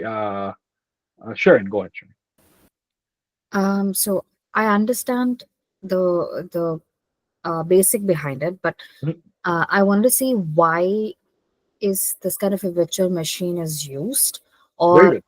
how is it? Yeah, how does it work? Like, Yeah, very why good should question. we use it? Very good question. Which is what exactly I'm going to get into. So here, let's go back into this slide here. We passed a lot of it to show you the example. Okay. So important is let's just get the terms cleared out. Okay. Host machine is a real physical computer that you're working on. Okay. The virtual computers are inside the host. So the software-based computer that we're creating. Hypervisor is the software that creates and manages virtual machine, like VMware, vSphere, VirtualBox, which I just showed you. Okay, that's the application that manages it. Okay, so why company uses virtual machines? Save money, test safety, backup and recovery. Um, just give me one sec here. So I have a virtual machine, which after this break, I'll actually go and turn it on and I'll show you guys how that works. So why does it save money? Okay. So back in the day before, let's go back in time. I think it's about 20, 25 years ago. Let's go back in time 25 years ago. Okay. So let's say this. If I want to have a computer for running payroll system, okay, let's say for the HR, right? Everybody gets paid, right? To run the payroll system, it has to have its own computer, okay? Now the computer cost maybe back in even now too $3,000 for computer, okay? And each software in each they have about 25 different softwares. Each needs their own computer to run on. So we need to get 25 different computers at $2,000, right? So what is that? $2,000. I'm just giving you just rough estimates, okay? 25 computers at $2,000, $50,000, okay? Now IT needs servers to run user management, application management, and they need like one to manage the network, one to manage everything, about 50 computers, okay, at $3,000 each, right? So 50 times by 3,000, which is around $150,000 plus the $50,000 from HR, okay? Now each department will have its own need and own servers, own computers, okay? To do the master's work. Remember I told you there's master and slave. The computer you guys have in your hand is like a slave, but it has to connect to the master to get the information, okay? To keep all the documents, data in one place. And so it's easy to back it up. So easily, IT team will need to have a big space, very, very big space. I'm talking about like, before back in the day, if you look at a data centers or a company's IT room, it'll be at least one floor, one full floor of just servers and computers, okay, just to maintain it. The budget is minimum 1 million, 2 million, maybe $3 million. The power you need to put in for it, the amount of internet cables you need to run to it, the amount of machines you just need to physically maintain is very high. Okay? So they came up with something called hypervising, meaning virtualizing operating system on a bigger computer. So instead of now getting a small computer and putting one OS, they'll just get one big computer where they can put 10 different OS in one computer. Are you connecting the dots now? So instead of now purchasing about 50 different computers, they can put a 50 computer in just 5 computers and have it run effectively. It becomes one, cost effective. 2, it's easy to create a backup and recovery. 3, it's easy to do a test. So the best thing about a virtual machine is you can clone easily. You can clone a computer and create another computer within a matter of minutes. Within a matter of minutes, you can create another computer. So it became very easy for companies to deploy these something called a tier 1 hypervisor. Now, I'll show you the difference between tier 1, tier 2. What I just showed you on my computer, it's a tier 2 hypervisor, okay? It's the lowest form of hypervisor for testing. Company uses something called tier 1, which I have one at home. I'll show you guys. It's called the ESXi server. I'll turn that on now. I don't know if you guys have a power outage here, but in Ajax I had a power outage I think day before yesterday. So the hypervisor just went offline. So I just have to go downstairs at my in about 10 minutes. I'll go and turn it on. But what it does is now instead of having an operating system, and on top of the operating system, I have a hypervisor application. Remember, I showed you the image. And then on top of the hypervisor application, I will install my guest OS, right? Which is very slow. It's not effective. It's only meant for testing. It's only meant for playing around. It's only meant for testing. It cannot be used in a corporate environment. In a corporate environment, they create something called tier 1 hypervisor, which looks more like this.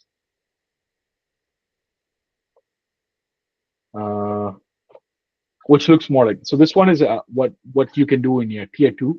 This is what you will do on your computer. You have your hardware, you have your operating system, you have the hypervisor software, and then you have the guest OS, right? So you have to go to your 1, 2, 3, right? So you're on 3rd layer.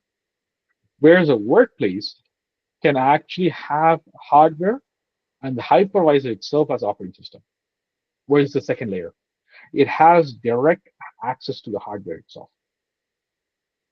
So the limitations are very, very high, meaning very, very low.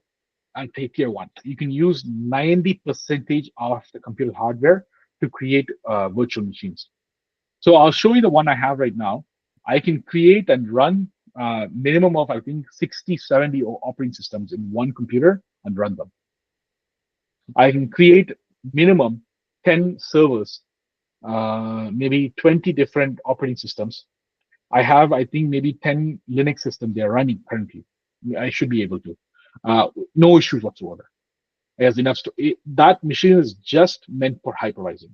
Whereas the tier 2, it's more for testing. It's your day-to-day computer. You're not using for virtualization. You're not using for hypervising. You're using it for testing. That's it. But whereas this became very, very useful is for them to run multiple application, multiple operating system on one computer. It reduces cost, it reduces space, it reduces electricity, it reduces internet bandwidth, it increases backup and recovery. You can now clone and reclone operating systems very, very easily. Go ahead, Anne. Sir, is there any limitation on the number of virtual machines that we can create on our physical computer? Yeah, very good question. So I'm going to get to that just very thing, but there is a limitation. I'll show you what the exact limitations are when we go into that. Just that the couple of slides I went by, it actually says there when you go here, tier 2 and tier 1, what the limitations are, what the thing you can do. I'll go through it. There's a lot of slides here that explains how. When we follow through it, you'll have a very good understanding when we go through it. Okay, just bear with me for 10-15 minutes. Okay, Sam, go ahead, Sam.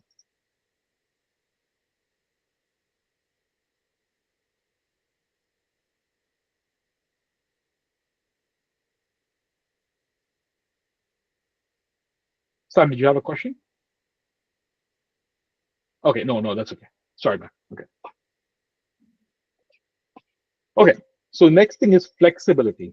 Okay. So the main Yeah. purpose of, so as per my understanding, the main purpose of virtual machine is to protect the data or store the data in the computer.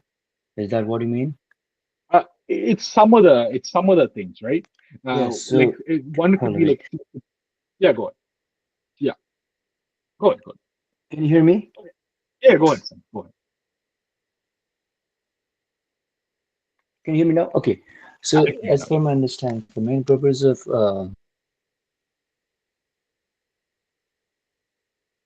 You're mute again, brother.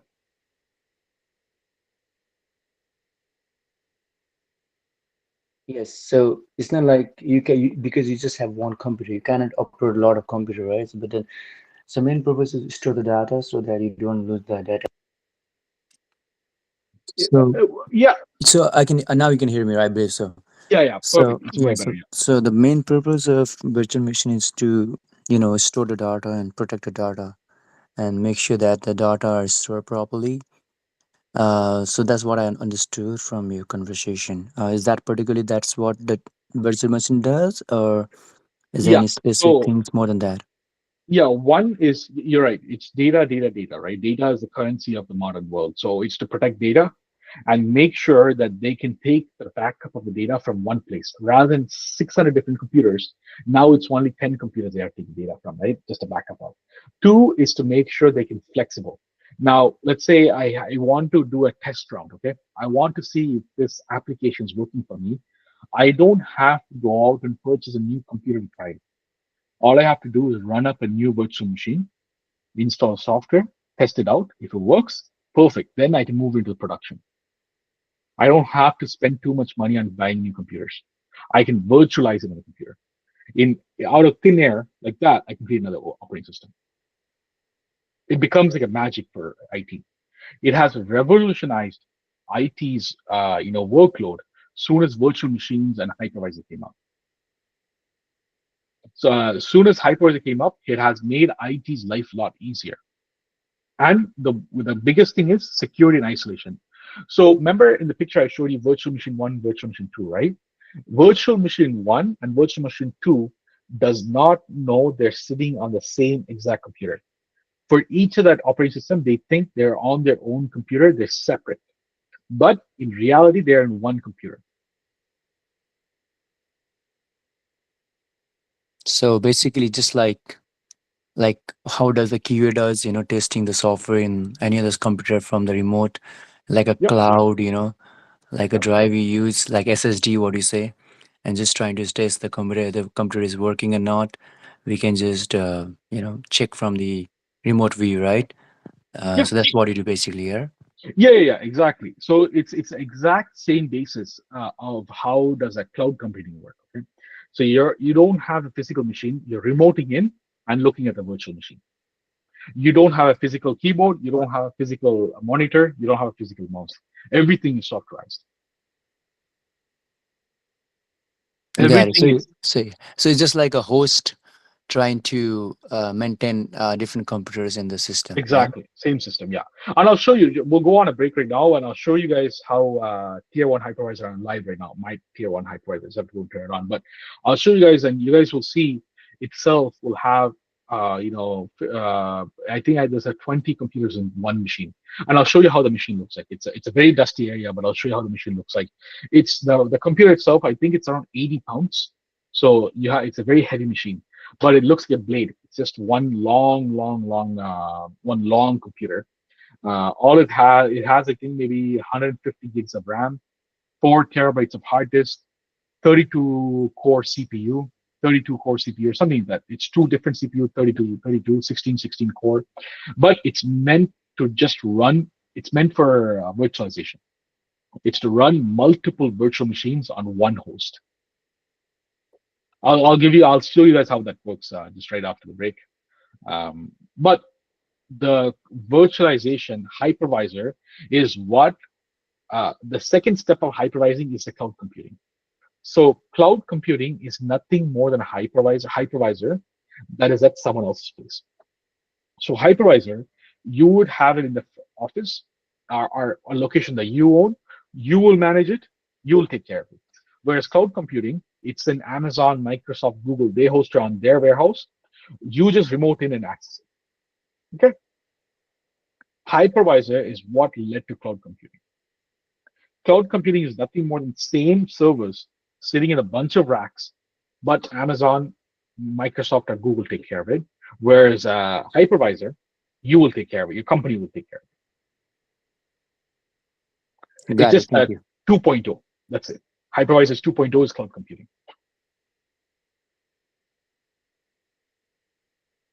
Okay, team. Okay, any other question, guys?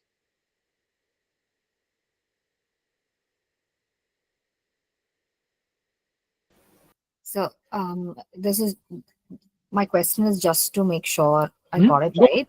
Yeah. I in the flexibility, like you have mentioned, Mhm. you can create a VM. Let's say the organization needs to back up the data server for just a day. Yeah. Yeah. Uh, so is it something like that? Like they load the entire thing to this VM just for a day, whatever cleanup or whatever they have to do. So they just load it to the VM and then do whatever they need to do and then reload it back to the main server. Is it something like that? Like, Very good example. So yeah, let me elaborate on the example you gave. It's a very good example. So let's say I have a virtual operating system, or I have a let's just talk about virtual operating system. Okay, I have a virtual operating system. It's a database operating system. Okay, all it's doing is all it's doing is handling database for the whole entire company. Okay, now we know we're going to be doing a lot of maintenance work on the database virtual machine. Okay, we need to create a backup. Within the matter of 30 minutes, I can create a backup and take it out, right? And take it out and keep it as another virtual machine. So I can do all the changes in the clone one I took and make sure it's working properly, and then restore back here. It's easy to back up, clone, and restore as well. And as you said too, if there's another virtual machines that we're going to be doing, some sort of work on, we want to create a backup. We create another, a clone of it, and take and keep it aside in case something happens when we're doing our maintenance. We can just restore back within 30 minutes, 45 minutes, maybe 1 hour.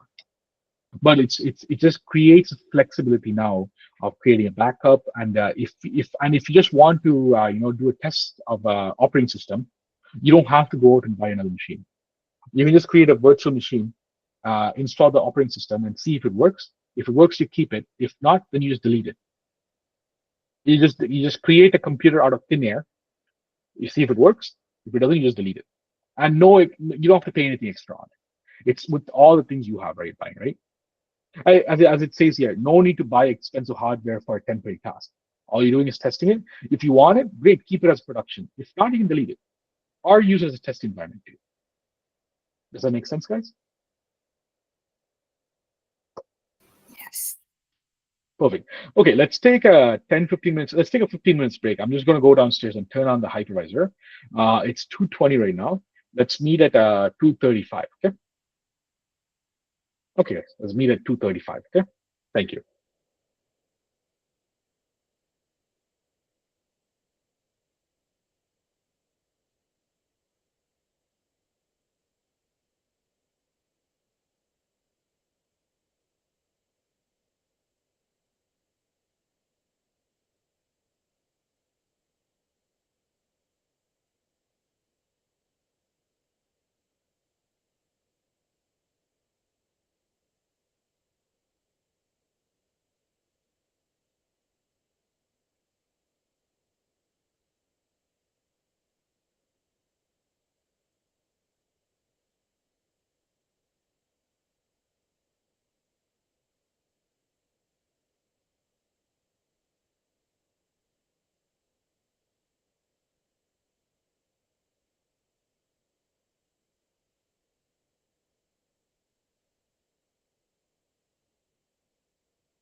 All right, guys. Okay, so in order type 1 hypervisor on me then, and sorry, I just turned on my type 1 hypervisor. Give me 1 second. Let me share my the photo that I was able to take from that hypervisor. So, okay, so when I turn on the hypervisor, this is what my display will show. Okay, this is all I can see from the type 1 hypervisor screen. There's nothing else I can see from here. It just says my IP address where I can access this from online. And this is just tell me the make and model. Okay, so this tells me I have 2 AMD processor and I have 144 gigabytes of RAM. Okay, and this is a VMware ESXi server. Okay, so if I want to access this, I have to access this through this IP address itself. So the 192.168.1.9. Okay, so let me go ahead and share my screen here. 192.168.1.9. This is okay to get this warning. So I'll go to the page like this.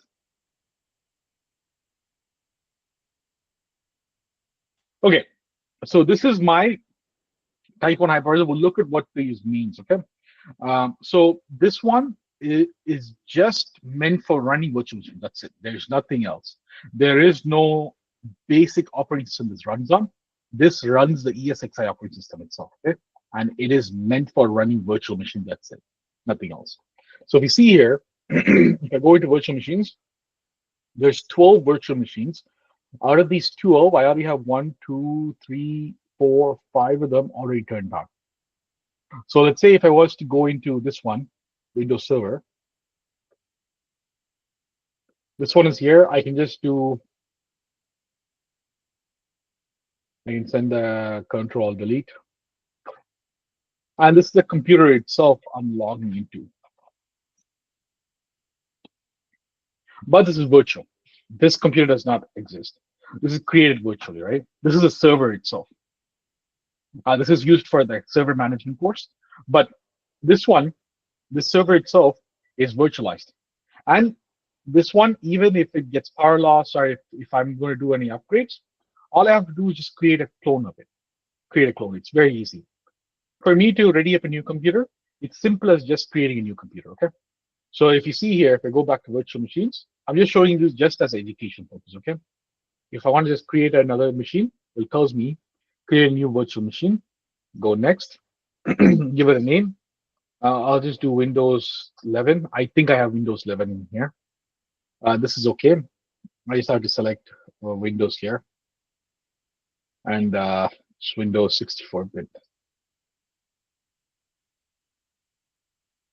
Oh, it's the same name, so this I have 2 TB. It's 4 TB, but it's RAID. We'll look at the RAID and everything later on. But it'll ask me how many gigs of RAM I want to give. I can just say 8 gigs of RAM, and then how many gigs of storage. I can give 100 gigs of storage. And for the CD drive, I can just select a disk image.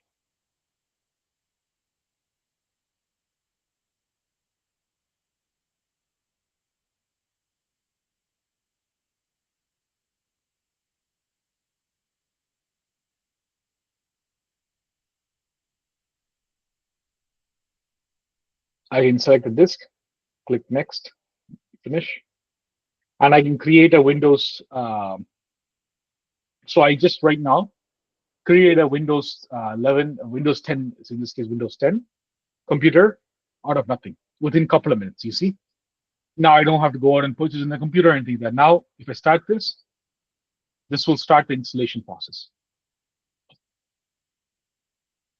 This is how just like a normal computer is starting, right? If you're a Dell computer, you're starting a Dell computer, it'll start the same way. And this is, if you guys have ever done Windows installation, this is how a Windows installation will go on a computer itself. I can do the same thing here in the virtual machine. But you see how quickly, like that, I was able to create a new computer and put an operating system and start installing. What, within 30 seconds, right? This is a new computer. Imagine I have to put the power on. I have to go, first of all, go and purchase it, bring it in. Maybe it'll take 2 or 3 days. Install the Windows operating system, install the software and everything. It'll take me, a couple of days. This one, 30 seconds, I have created a new computer. Just out like that, within thin air, I created, right? So that is the benefit of a virtual machines. And everything right now in the workplace is virtual machines. It is a new concept that everybody, not new, it's been here for almost 15 years, 20 to 15 years, but more mainstream in the last 10 years. And now it's cloud, right? So cloud is next. If I didn't have this at home, if I'm using this from Microsoft, then it's cloud basically, because I don't own this. I'm renting it from someone, right? So it means it's a cloud base. Okay, that is a difference. But right now, this is setting up a virtual computer inside of my Type 1 hypervisor. We'll look at what the difference is, the limitations and everything. But just so you guys understand, any questions on here, guys? Go ahead.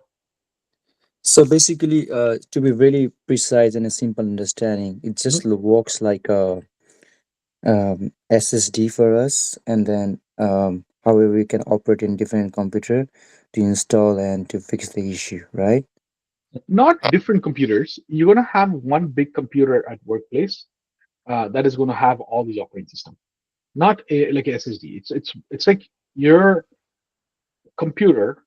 Like it's like how I can simply explain this like this. Imagine your company has 60 different applications, right? And if you need 60 different computer, one, you need the hardware, two, you need the wiring and everything, right? Whereas you get one big computer and put all the 60 operating system as a virtual machine inside of it. Does that start to make sense? Yes. So I was thinking in a sense like, I mean, you can, like, let's say if there any issue in any of the computer, so Mhm. you can just have a main host, so otherwise you can fix issue from your computer to different, like, how does the modem and LAN works, Mhm. connection everywhere. I was thinking in a sense like from this my computer I can fix a lot of computer out there, and Yeah. virtual machine is something where that will help me to connect to different computers. No. So think of it this way. So think of it like where centrally all the applications are hosted. So what I will like, I'll make this a little bit simple for you is, imagine you have okay, imagine like this. You have your bank, right? Imagine you have your bank and your money right everywhere, right? Like imagine you have it in your wallet, in your credit card and everything, right? But it sits in one bank, right, for you to access. The bank, if you go to the bank, you have lockers, right? Multiple lockers. Everybody can get a small lockers, right? I don't own the whole bank, but other one can have a small locker inside a bank. Sam can have a locker. It's like that. Imagine each operating system has its own locker, and it's there. Each it could be server, operating system, application can have its own locker, and it's there. So it's centralized. One is for managing. Two, it's cheaper. Instead of having separate banks for each thing, each person, I have one big bank with small lockers for my needs. It's just like that. Does that make sense more? Yeah, Yeah. just like a drive, you say different drives in a computer, Yeah, yeah, right? yeah. Different drives, but in one computer. It's not meant for remoting, but it's meant for application. I got it. Yeah, yeah. Yeah, No but problem. yeah, I mean, like it's just like a, the initial. Yeah. Maybe I'm I know. silly, but like maybe will be going through a lot of stuff, and that will Yeah, yeah, feel yeah, all yeah, right. yeah. And when But you just watch the two other classes, it'll start making sense as well. all right, thank you. Yeah. No problem. No problem. Okay, guys. But yeah, this virtual machine stays on. Like, see, I turn this machine on, right? Automatically, what this does is it starts off my load balancer. This is another operating system. Nexus Scan is another operating system that starts up. So all of these are turned on, and it's, if you see, it's only using maybe 9% of my computer CPU. I'll show you here. It's only using 9% of the hypervisor's usage, right? And it's also only using 37% of the memory, and storage is at 72% because I use a lot of storage. But it now I don't have to have each computer for each one of these operating system. I don't have to have a computer for load balancer. I don't have to have a computer for Nexus scanning. I don't have to have a computer for Omada controller. I don't have to have a controller for this. Everything is now in one computer. And for me, it saves cost. This whole computer, this one server itself, cost me $1,000. It's downstairs in my basement, but it saved me almost $6,000, $7,000. I can have all the things I like, and I can instantly create it and destroy it if I don't like. Like here, I can go here. This one, I can go action and delete, and the computer is now gone. It does not exist anymore. Just like that, I can create a computer like that. I can destroy a computer like that. I don't have to spend any money. Okay. Okay. So let's go through this. Yeah, go ahead, Annie.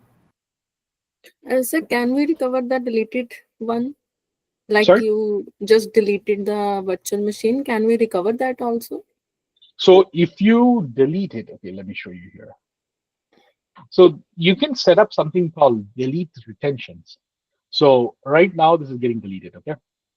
It's getting Okay. deleted. But if you create something called retentions, which I don't, this is my personal use, right? I don't have the retentions, but you can set up policies where it doesn't get deleted, even somebody's Okay. it gets deleted. It has to go through a process of approval or something like that. You can create that, but I just, because it's for home use, I don't Yeah. have the complexity set up. There's sometimes is a recycling bin, but this one I don't have it set up because I just want to, for me, just for testing purposes, right? Yeah, I'm not, Okay. this is not used for production or anything too serious. So just for testing. Hmm. I don't have a recycling bin, or I don't have a trash bin in here. I disabled it for sure. But you can set up a trash, like a trash bin, or like just like in Windows. You can Hmm. create retention where it does not delete, even if you delete it, it does not fully delete it for 30 days or 60 days, 90 days, 1 year. Like Yeah. companies create like that. So accidental deletion protection, you have all of that. But I just don't have it set up here. I don't need it for this purpose. Okay. Okay. Okay. Okay. So sure, step inside. Okay. So as I said, this is what virtualization is what led to cloud computing. If you think of it, cloud computing's father is hypervisor or virtualization. Okay. If I have it, if I host it, it's called hypervising. If I'm renting it from outside, it's called cloud computing. Okay.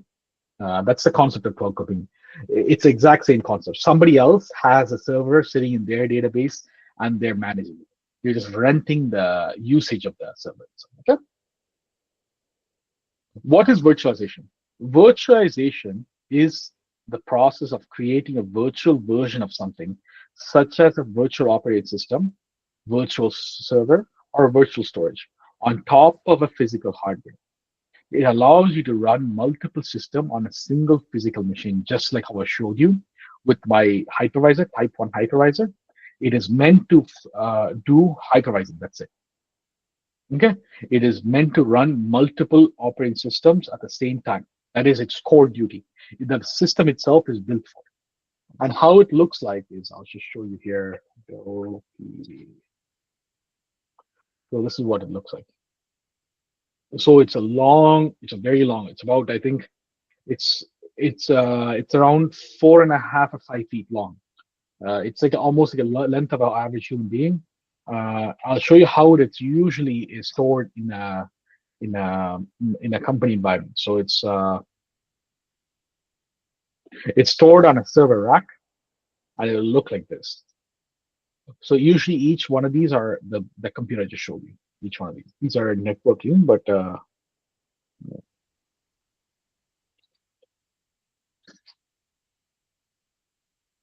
so they look like this.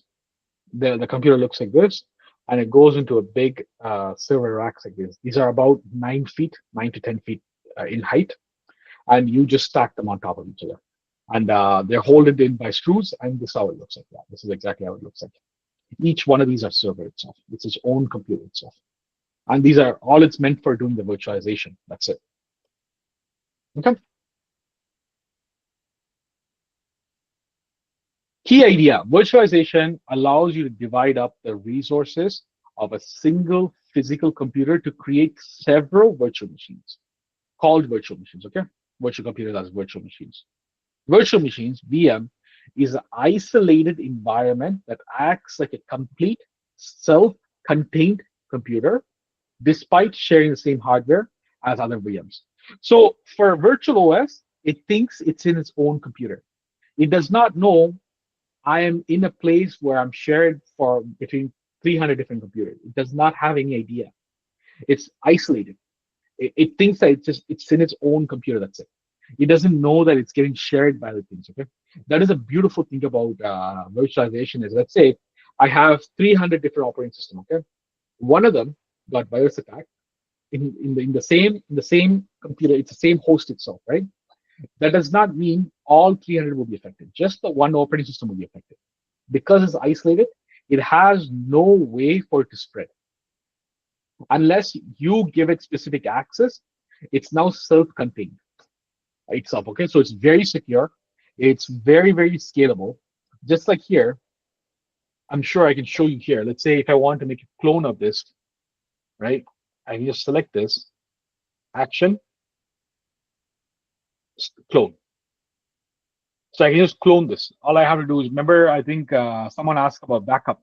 If I want to create a backup, all I'm going to do is clone, sorry, this is console. If I want to clone, there is a snapshot, take a snapshot. There is a take a snapshot function, which just takes exactly how it is, takes a snapshot of it. It's just a photo. It takes a photo of all the things that's currently in it.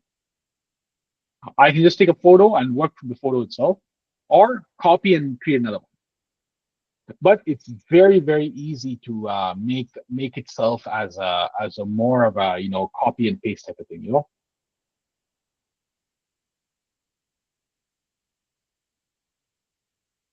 Okay.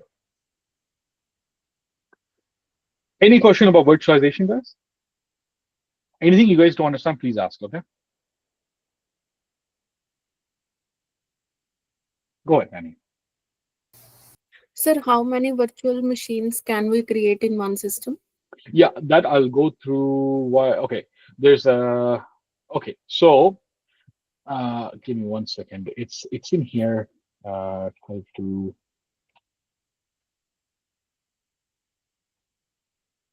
Okay, let's give me just about 5 minutes. I'm coming there right now. Okay, Okay. we're there. We're there. Almost. Why is virtualization important? Efficiency. Okay, virtualization allows company to use resource efficiently. Instead of having a single physical machine for each task, you can run many virtual machines on a single physical computer. So it cuts down on cost. Whereas IT's budget used to be, $10 million, $20 million before, now it can be cut down to $2 million. Because before, the maintenance computer itself costed so much before virtualization ever come into play, right? Because each task will need its own computer, it needs its own power, it needs electricity, it needs air conditioning to keep it cool, it needs lots of people to manage them. Because physical computer needs people to pay attention, right? Wear and tear, things can go wrong, cleaning, dusting, and everything, right? So whereas now, like just 5 or 6 machines can get the same job done as 60 or 70 machines, right? Because all of it can be virtualized into that 5 physical machine itself, right? Flexibility. Virtual machines are very flexible. You can quickly move, copy, or modify. You see how quickly I created that Windows 10, right? Within 30 seconds, I was able to create it and get ready to install. That's how very quick it is, okay? It's very quick, it's very effective, and it's very flexible. I can create the OS right now. For the next 2 days, I can test it out. If it doesn't work, delete it. No problem at all. It does not cost me anything extra. It doesn't cost me anything low. Okay? Cost saving. By consolidating several physical machines into virtual ones, companies save money on hardware, maintenance, and electricity. As we talked about, this is for cost cutting. That's it. There's no other thing. Cost cutting and for data security and data backup, right? So as I just mentioned before as well. Now, if we have 60, 70, 600, 700 computers, a lot of 600 computers need at least 6 to 12 different technicians to maintain all of it in a rotation basis. Is there anything wrong? Parts, electricity, air conditioning, cooling, everything needs to be calculated, right? It's very expensive. Whereas now the 60 or 600 machine can be virtualized into either 6 or 60 computers, right? Just 10% of what they used to spend. Now it saves a lot of cost. Instead of a 12-person team, only 2% team can take care of it. 1 or 2% team can take care of it, right? So it becomes very, very cost effective for companies. Now the budget can be now saved and put into other uses, right? That is where the cost cutting happens. Okay, that is why a lot of management like virtual machines. Okay, what is a hypervisor? So we talked about virtualization as a hypervisor. Okay, hypervisor is a special software that enables virtualization. See, virtualization is it's itself is a concept. Okay, hypervisor helps to enable the virtualization. It sits between the hardware and the virtual machine, and it's responsible for creating, managing, and monitoring the virtual machines. Okay, so hypervisor, it's basically a conductor. Imagine like a conductor, right? Who's making sure the guy's in this place, this guy's in this place, this guy's working properly, this guy's not, this guy's using enough space or not. You know, he's always conducting and he's giving orders to make sure it's run properly. Hypervisor's job. The hypervisor controls the interactions between the host machines, the physical computer, and the guest OS. The host machine member is the physical computer. Guest virtual machines are the virtual machines that you have created. It allocates resources like CPU, RAM, storage, and networking. These are the 4 things usually a hypervisor deals with. Okay, RAM, CPU, storage, networking. These are the 4 things. Okay, it makes sure each virtual machine operates independently and does not interfere with other VMs running on the same system. Remember, we talked about security. Hypervisor creates a secure environment, isolated environment, right, for the virtualized machine to just stay in its own box. It cannot see outside the box. All it does is you can only see here. It cannot see outside the box. It's very limited to where it can see. It thinks it's in its own computer. That is done by the hypervisor itself. Okay, the operating system that I showed you, my tier 1 hypervisor that's a hypervisor. Okay, it's called a tier 1 hypervisor. Any question, guys?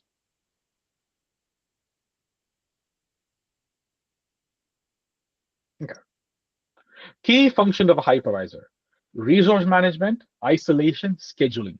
These are the key functions of a hypervisor. Okay, allocates system resources like memory, CPU, storage to each virtual machines. Isolation ensures each VM is isolated from other, meaning problems in one VM like crashes or malware does not affect the other virtual machines.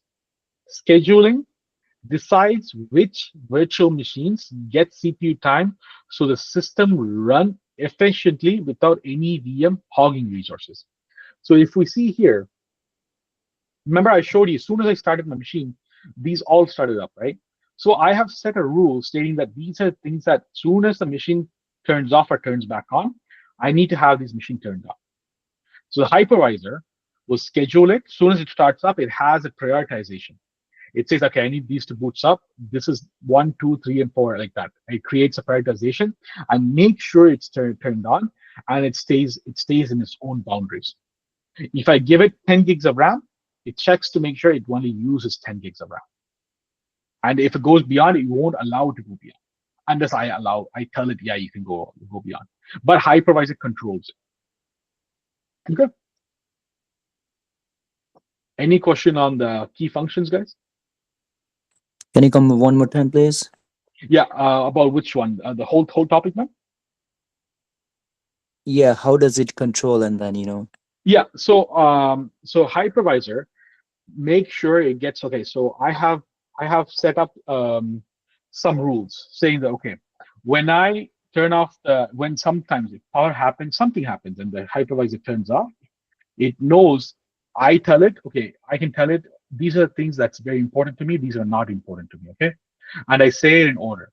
I say, this is number 1, load balance is number 1, Nexus is number 2, like that. I can give it number. Hypervisors make sure whatever instruction I say, okay, these are important to me, it makes sure it gives enough time for it to start up, work properly. It makes sure it is working properly as well. It starts and it's working properly. If it's not, it'll give a warning. The thing is, you're seeing a warning here is because there's a small coding in here that's not working properly. or the operating system itself is not configured properly. It's because this operating system is custom built OS. That's the reason why you're not seeing the load balancer. It's a custom built OS. It's a custom built operating system, but it is there to check and make sure it's working properly. By scheduling, you can schedule which to starts first and which doesn't. And let's say in a corporate environment, they'll have like, I only have what 12 virtual machines here. In a normal mid-sized corporate environment, you'll have 100 to 200 virtual machines. So they'll say which are high prioritized. That means which is in the production, which is getting used by the staff, and which is in the test environment. Test environments are less prioritized. So it'll make sure that the prioritized virtual machines gets the most amount of resource, meaning the RAM, CPU, and storage. The rest can be used by the test environment, the testing OS, okay? It is there to conduct and make sure everything's happening properly and stays within its boundaries. That's what it does, okay?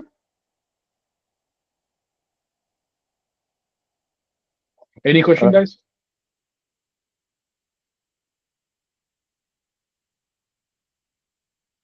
Okay.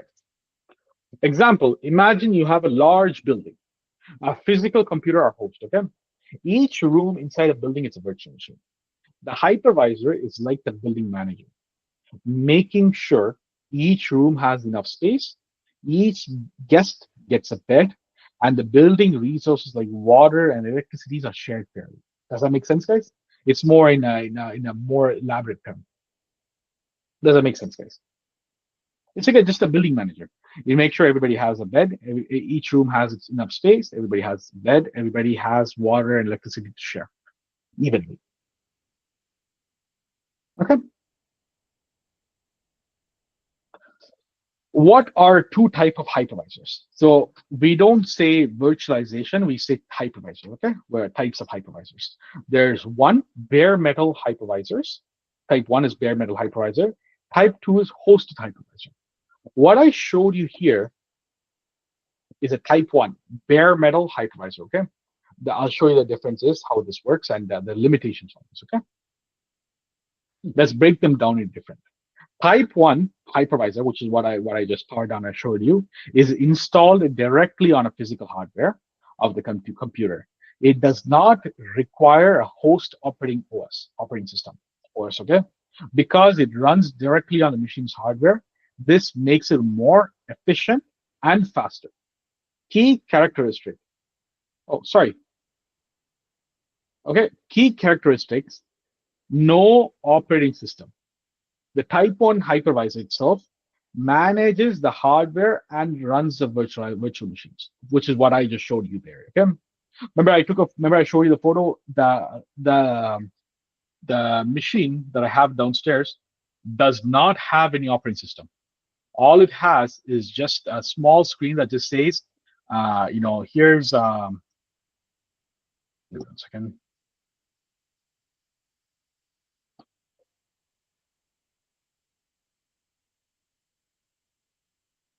Remember this one I showed you? This is what I see in the computer. That's all. There's nothing else I can access. It's not an operating system. It's just a hypervisor itself. It's a tier 1 hypervisor. If I want to access this hypervisor, I have to visit this IP address to access it. Okay, that's how it works. Sorry. It's high performance. Since there's no OS to manage, type 1 hypervisor can run more efficiently and have better performance. Better security with no host operating system. There's less chance of security breach from the operating system itself. Usually, a type 1 bare metal hypervisor, you can use up to 95% of the computer's specification. 95%. So that means I have 144 gigabytes of RAM, right? So I can use, so if it's 144, I can use 130 gigs of RAM just for all of my OS, okay? I can either run 1 gig per OS, I can run 130 OSs, or I can split it up into how many chunks I want, okay? But I can use 95%, up to 95% of whatever I have from the type 1 hypervisor, okay? Example of type 1 hypervisor is virtual VMware, vSphere, and ESXi, which is what I have here. This is an ESXi, okay, server. This is an ESXi server, which is it's widely used in the corporate environment. It's mostly used in the corporate environment for ease of use and backup and restore and everything. It's very, very friendly. Okay. There's Microsoft Hyper-V is part of the Microsoft created. Xen is also, I believe Xen is free as well. It's open source. KVM, I believe it's free as well. Its use cases, data centers. Type 1 hypervisors are used in a large data center where performance and security are critical.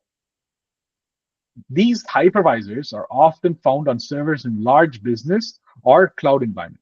As I said, the hypervisor is it's the grandfather of cloud computing. So the same concept applies in cloud computing. Okay, exact same concept. There's nothing different. If you understand this, cloud computing works the same way. But cloud computing, they have, instead of servers too, they have services as well. We'll look into it more when we go into Azure. Okay. Any question here so far, guys?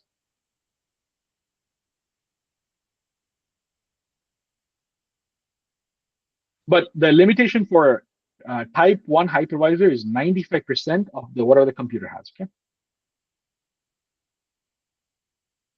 Okay. This is how a type 1 looks like. So if you see here, the first type 1, it has a hardware, and right after the hardware, you have a hypervisor. Remember, I showed you in the previous one or like 30 minutes ago. But it has a hypervisor, which is what I have with me right now. I showed you, right?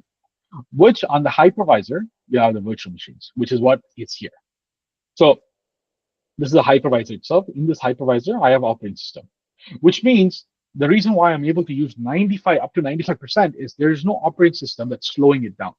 It does not have to travel 3 layers for it to access the hardware.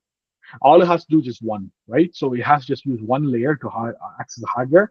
And hypervisor itself makes it very easy for the virtual machine to access the hardware. Okay, that's why you can use 95%. So if you see here,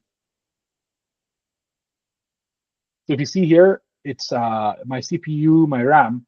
I have 144 gigabytes of capacity that I can use, but I have used 58 gigabytes and free 85 gigabytes. Even if it's this will say 144, which is 143.97, I can only use 130, okay? Because 5%, you always don't touch 5%. Okay, like 95% I can use from here. Okay, that is a limitation for type 1 hypervisor. I can install 100 machines if I want to, or I can install 2. The limitation is 95. I cannot use beyond 95%. Okay. Best for security, it'll create its own virtual environment here. So this box, meaning it's the VM1 and VM2 does not know it exists on the same hardware itself. Okay, that is a beautiful thing. Unless you show it, it does not know. It by software wise or by the hypervisor way, it creates a boundary between these two by default. Does that make sense, guys? This is a type 1 hypervisor, okay? Type 2 hosted hypervisor is what the VirtualBox I showed you. Remember this application here?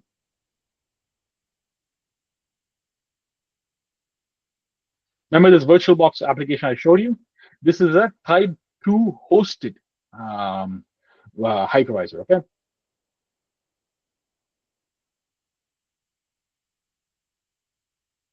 So type 2 hypervisor is installed on top of a regular operating system. So I install on top of my laptop. It's used on my laptop on top of Windows 11, okay?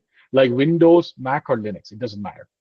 The host operating system runs first, so which my Windows 11 runs first, and then the hypervisor runs as an application on top of that, okay? See the difference? That one, it runs a hypervisor to make sure the hardware is there. This one runs the operating system and then the hypervisor. Okay?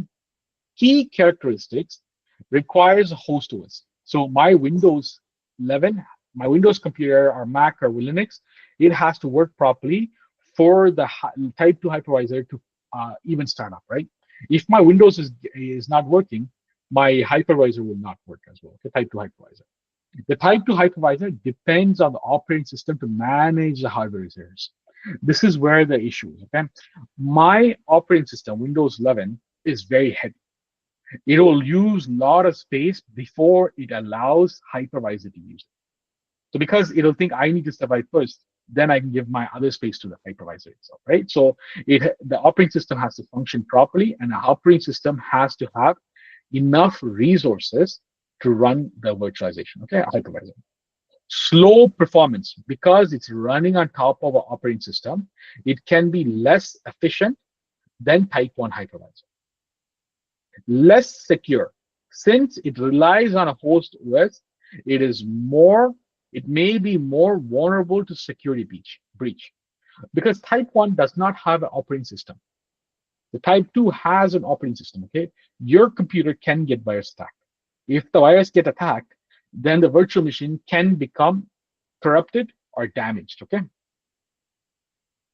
Does that make sense, guys?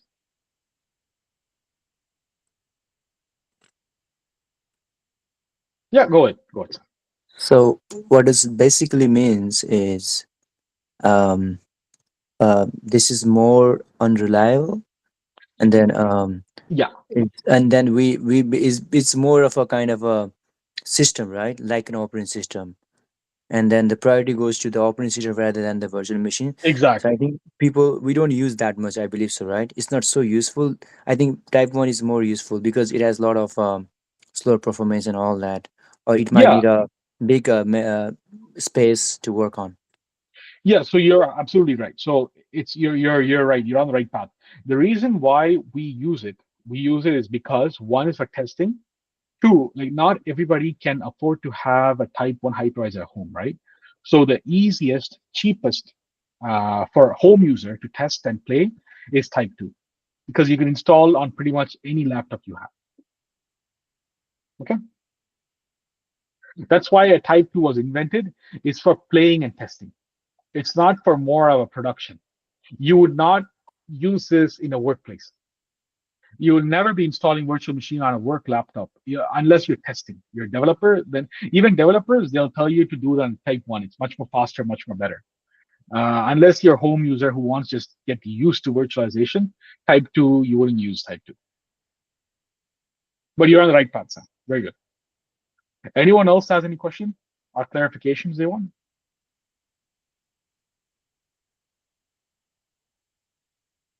Okay. Example of a type 2 hypervisor: VMware Workstation, VirtualBox, which is what I showed you. VMware Workstation is paid. VirtualBox is free. Parallel Desktop is for Mac OS. It's also paid, okay? You have to buy it. Use case, personal use for development, as I said. It's only used for personal stuff, okay? Type 2 hypervisor are typically used on personal computer for tasks like testing software, running a different operating system, like Linux on a Windows PC, or for developers testing different environments, okay?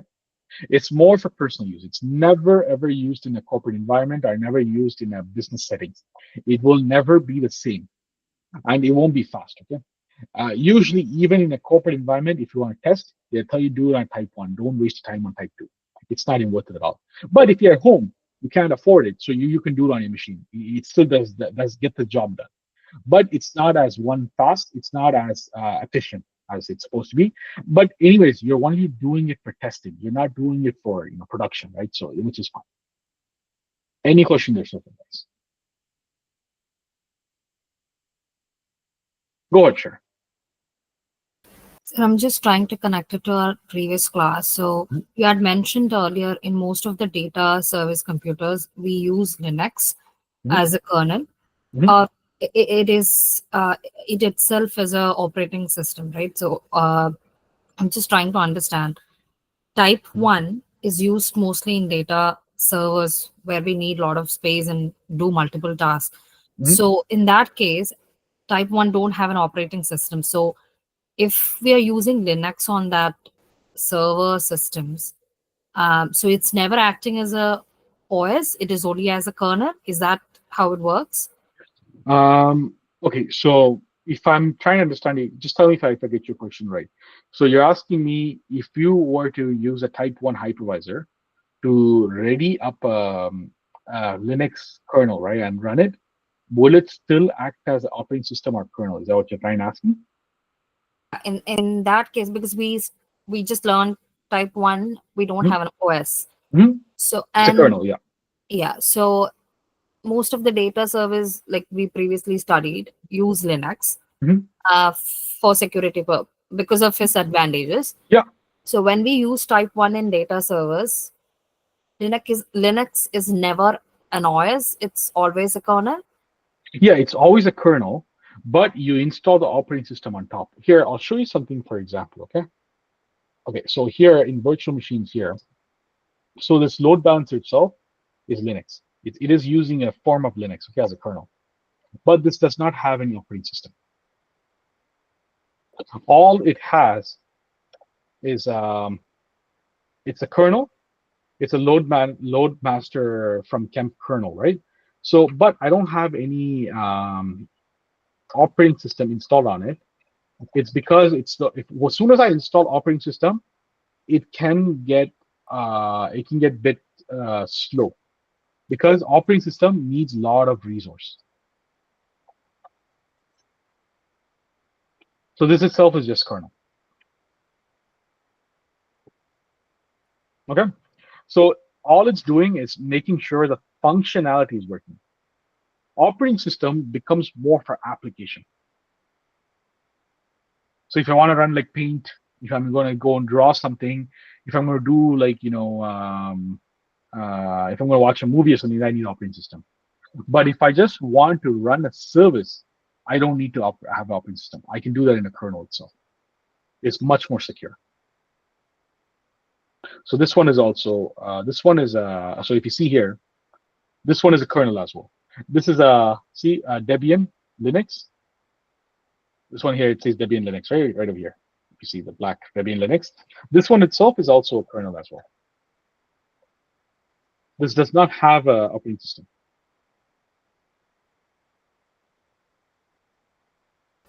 This one has the Debian.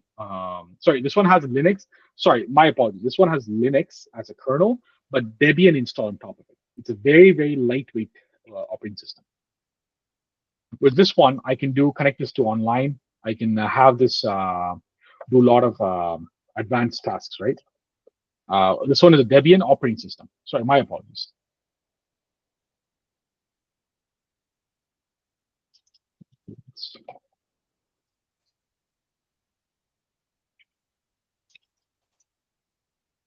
Yeah. So if you see here, this is a Linux system. This is Debian. Debian is the operating system, okay? Linux is a kernel. Debian gets installed on top of Linux. So does that make sense, Sharon? I know it's a bit contradicting concept. Linux itself is slightly confusing topic for a lot of people. Does that make like slightly sense? Yeah, it is a bit confusing, but I It kind is. of get an idea. Yeah. Maybe individually it is using Linux. Sorry, the main one kernel is Linux, Yeah. and then individual virtual No. machine is using an operating system, maybe a light one, depending Yeah. on okay, got it. Yeah. So like each one of these, like end of the day, the hypervisor itself, it is a Linux kernel. ESXi install its operating system.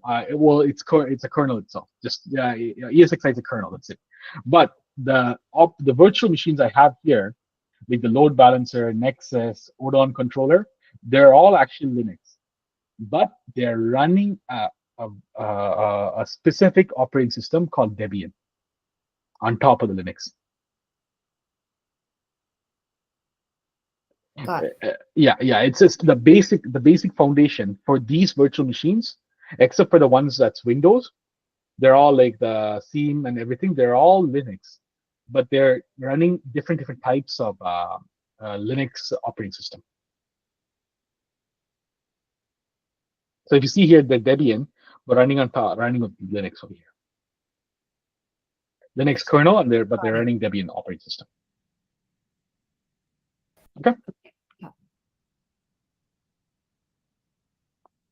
Awesome. So this is what a type 2 hypervisor will look like. So you have the hardware, you have the host operating system. In my case, it's Windows 11 on my laptop that I'm using right now. And then hypervisor, it's a virtual box application that I showed you. And in the hypervisor application, I have virtual machine 2.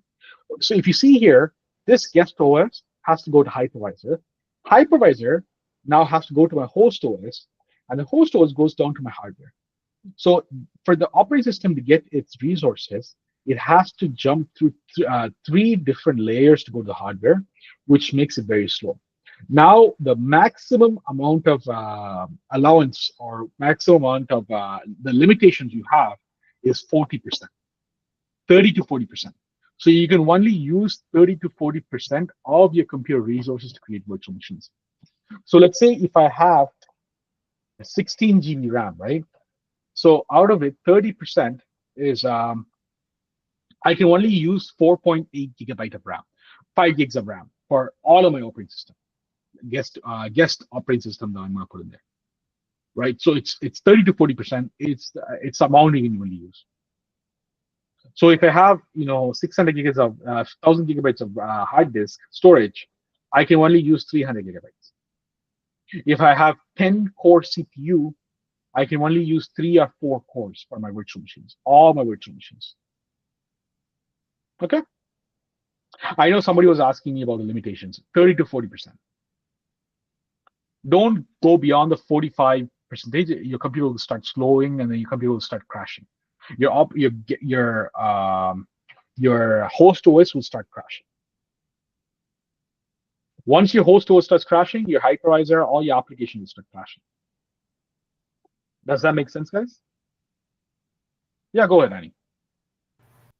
So like you just gave an example that we can use only 30 to 40% of the resources for the virtual machines, and like we have 5 gigabytes as you just told us, then how many virtual machines can we install if we have 5 gigabytes? So let's say you're trying to install only small operating systems, right?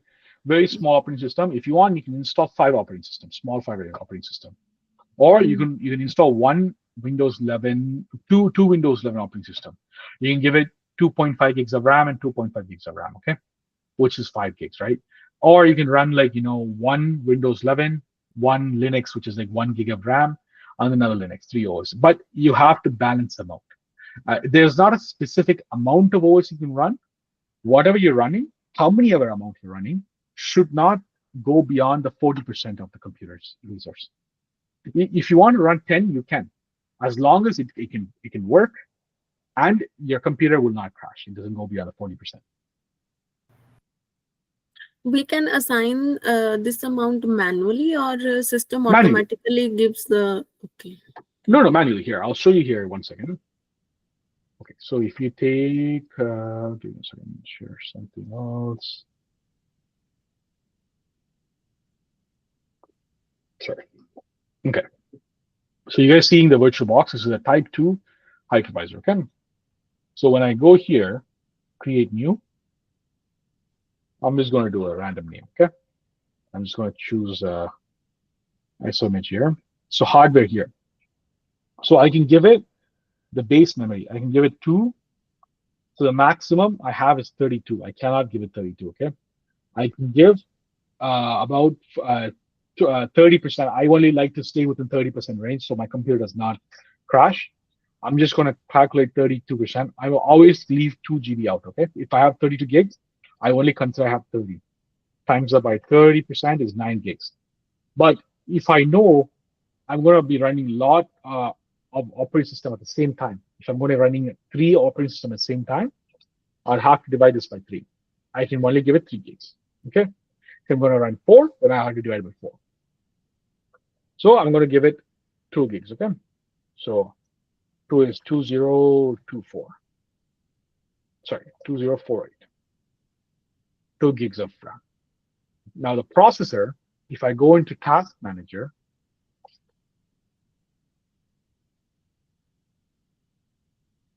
go into Performance, my CPU here will tell me how many core I have in my processor, okay?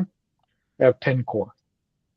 And your computer must say virtualization is enabled for you to do any sort of hypervising work. Okay?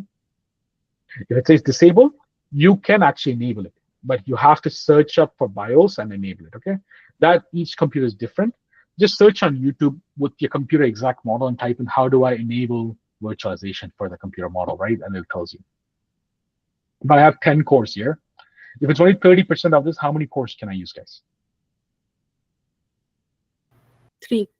Okay, and if I'm going to be running 2 operating systems at the same time, how many cores can I give? 1.5. Very good. So let's assign, instead of 1.5, let's assign 1 here, okay? And hard disk now. If just to test the hard disk, I can just open a folder here, go into this PC. I only have 100 gigs free. So if it's 30%, 30 hard disk, I can go up to 40%. It's fine. So let's say 40 gigs. If I want to run 3 computers at the same time, how much space can I give per operating system?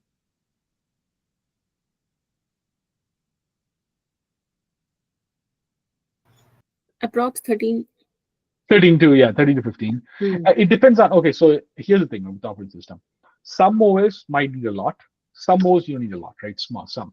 I know the operating system I'm going to be using now. If I have let's say if I have 40 gigs I can use, let me use 20 gig for this, and then 20 gigs for this, and I'll use 10 for the other 2 OS. Okay. So I'm going to give the hard disk 20 gigs. Okay. And I can just click finish. Now this one is creating based out of the same 2 GB RAM, 1 core CPU, and 20 gigs of hard disk.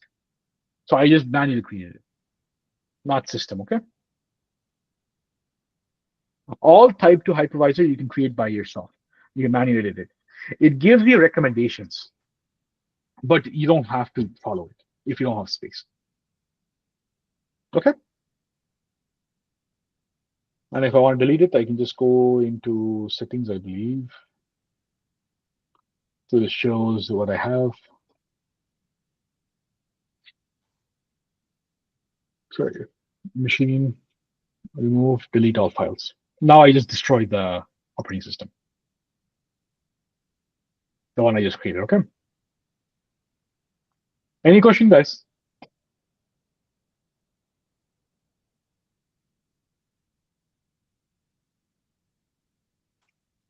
Okay.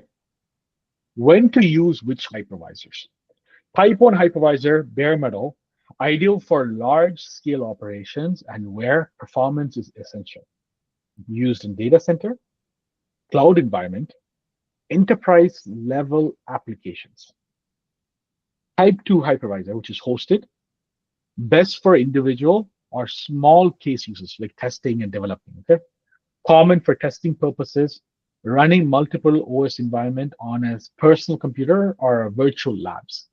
It's used for classes. You'll use it for classes. You'll use it for testing, developing, those type of things. Okay, but it's only for personal use. It's not for production. Okay. Summary of the key difference. Feature. Look, type 1 hypervisor, bare metal, type 2 hypervisor. Location directly on the hardware, whereas type 2 is on top of the operating system, okay, host operating system. Performance faster and more efficient for type 1. Type 2 is slower due to the host OS overhead, okay, because it has to be on top of a host OS. The host OS takes a big portion of it, so you're only left with the last bit, okay, which is 30 to 40%, as I said. Security. Higher security because no host OS is there, so it's a lot higher security. Whereas for the type 1, whereas type 2, it's low security, depends on the host OS's security as well. If your host OS has a lot of viruses and everything, most likely your virtual machine will get virus as well, or will corrupt as well. Type 1 good examples are virtual machine, VMware ESXi, which is what I have, Hyper-V, which is a Microsoft created hypervisor. There's also Proxmox, I think, Proxmox or something like that, which is open source as well. There's a lot of it, but they all do the same job. It's all hypervisor, okay? Nothing different at all. Type 2 is VMware Workstation, and VirtualBox is free. Go ahead, Susan.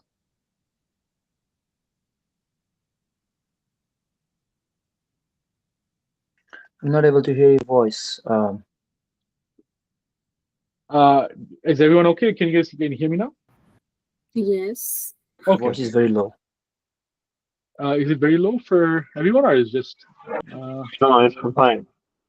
Yeah, I think it's something with the headset, It's Sam. fine. For me, it's fine. Okay. Okay. Your voice So is yeah, very as low. I was, I think it's the headset, Sam. Give me a second.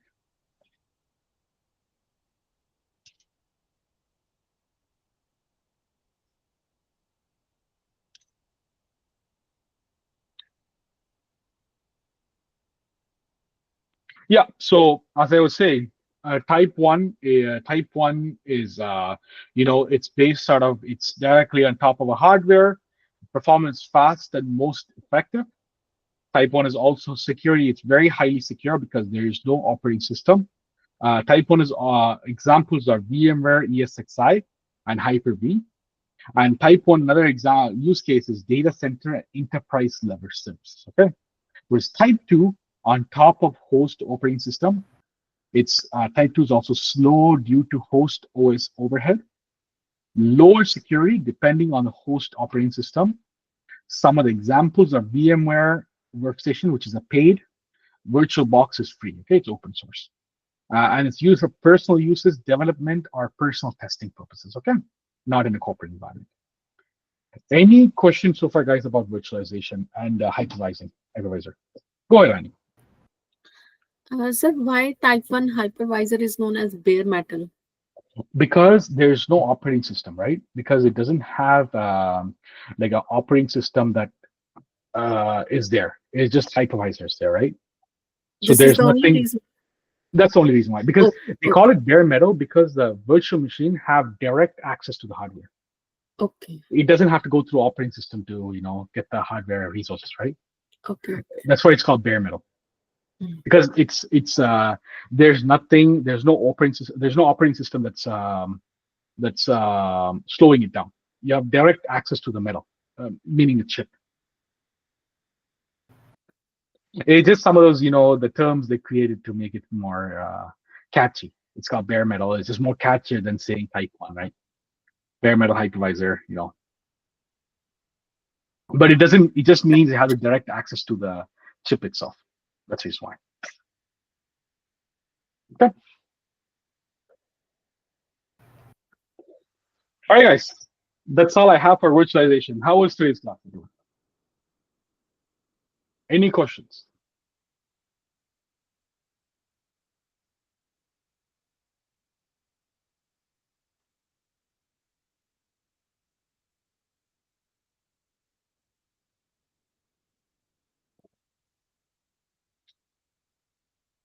Any questions so far about the class today? Any question about hypervising? Any question about virtualization? Yeah, go ahead, Ramesh. Sir, if you're using, any OS can be installed on this one, sir. Like a Mac OS can be installed on. Yeah. If you're See, using the Dell thing is, laptop, yeah. so The we thing can. is, Mac OS is one of the ones that is very specific on what hardware it gets installed on. You can install it on virtual machines for sure, but this is a small trick you have to follow.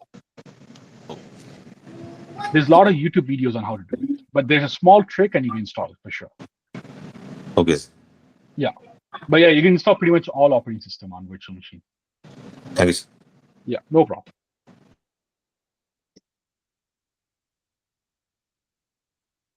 Okay, guys, if there's no question, let's get our tradition.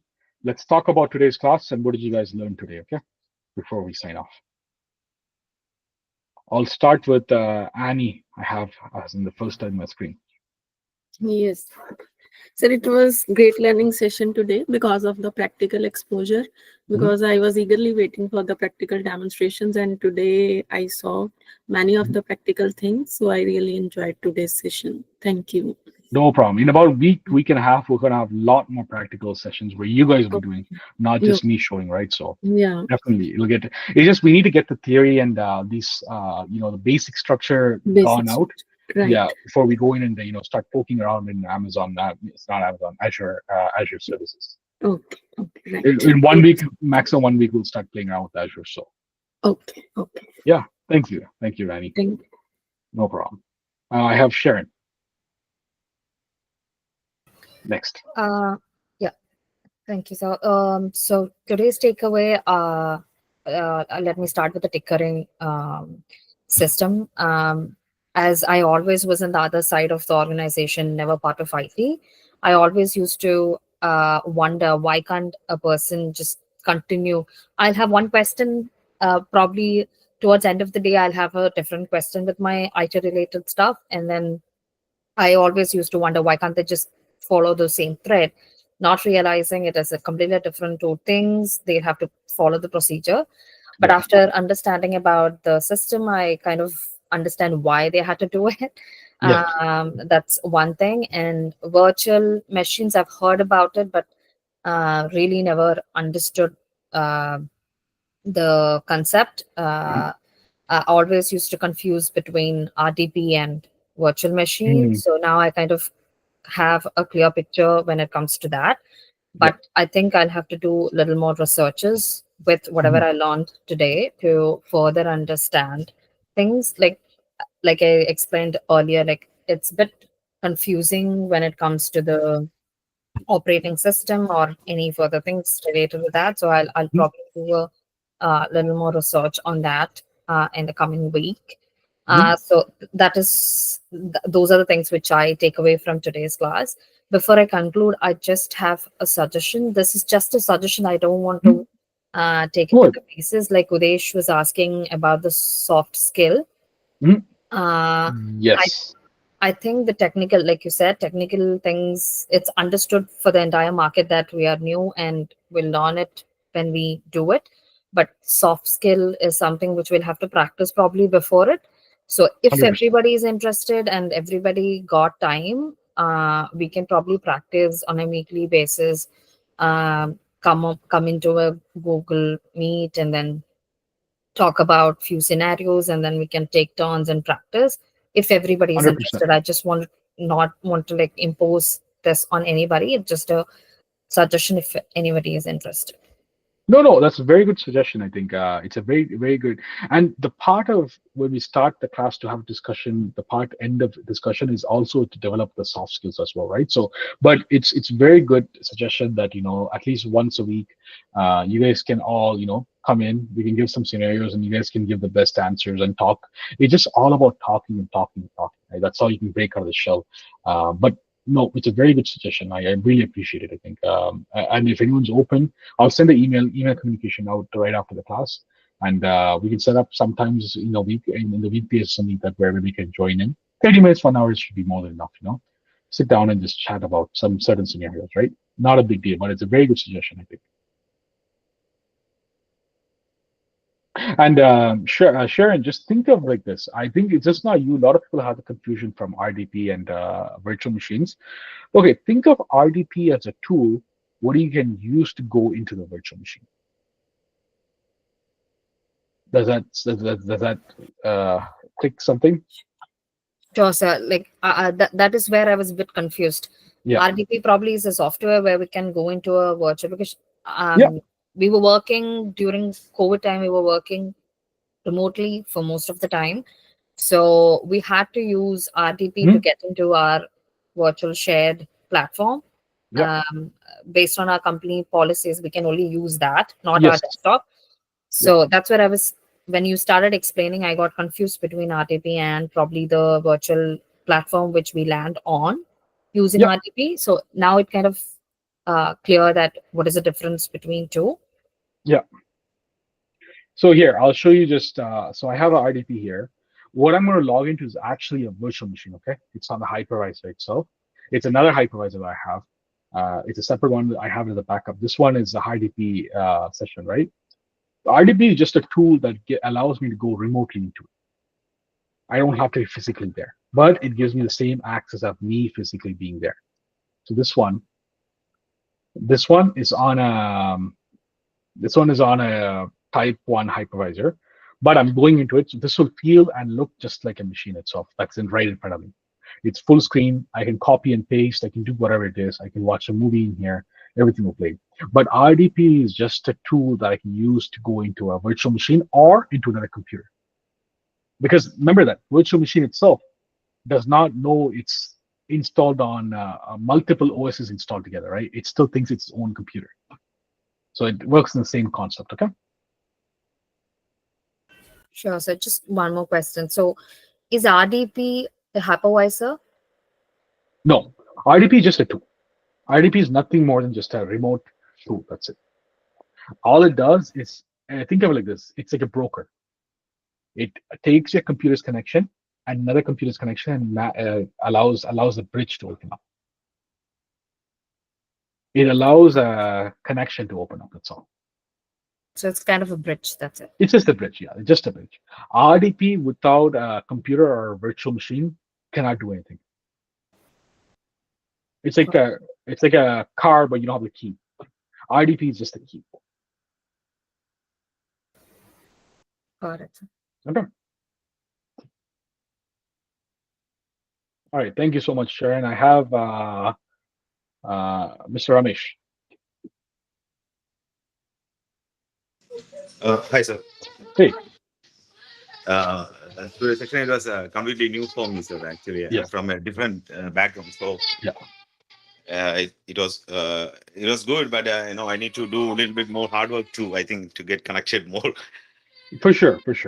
Once you watch the recording, just go through and search up some of the things, and you guys will once you start looking for answer, you'll get some sort of things, right? So yeah, sure, sir, sure, for sure. Thank you, thank you, sir. Thank you, Mr. Mitra.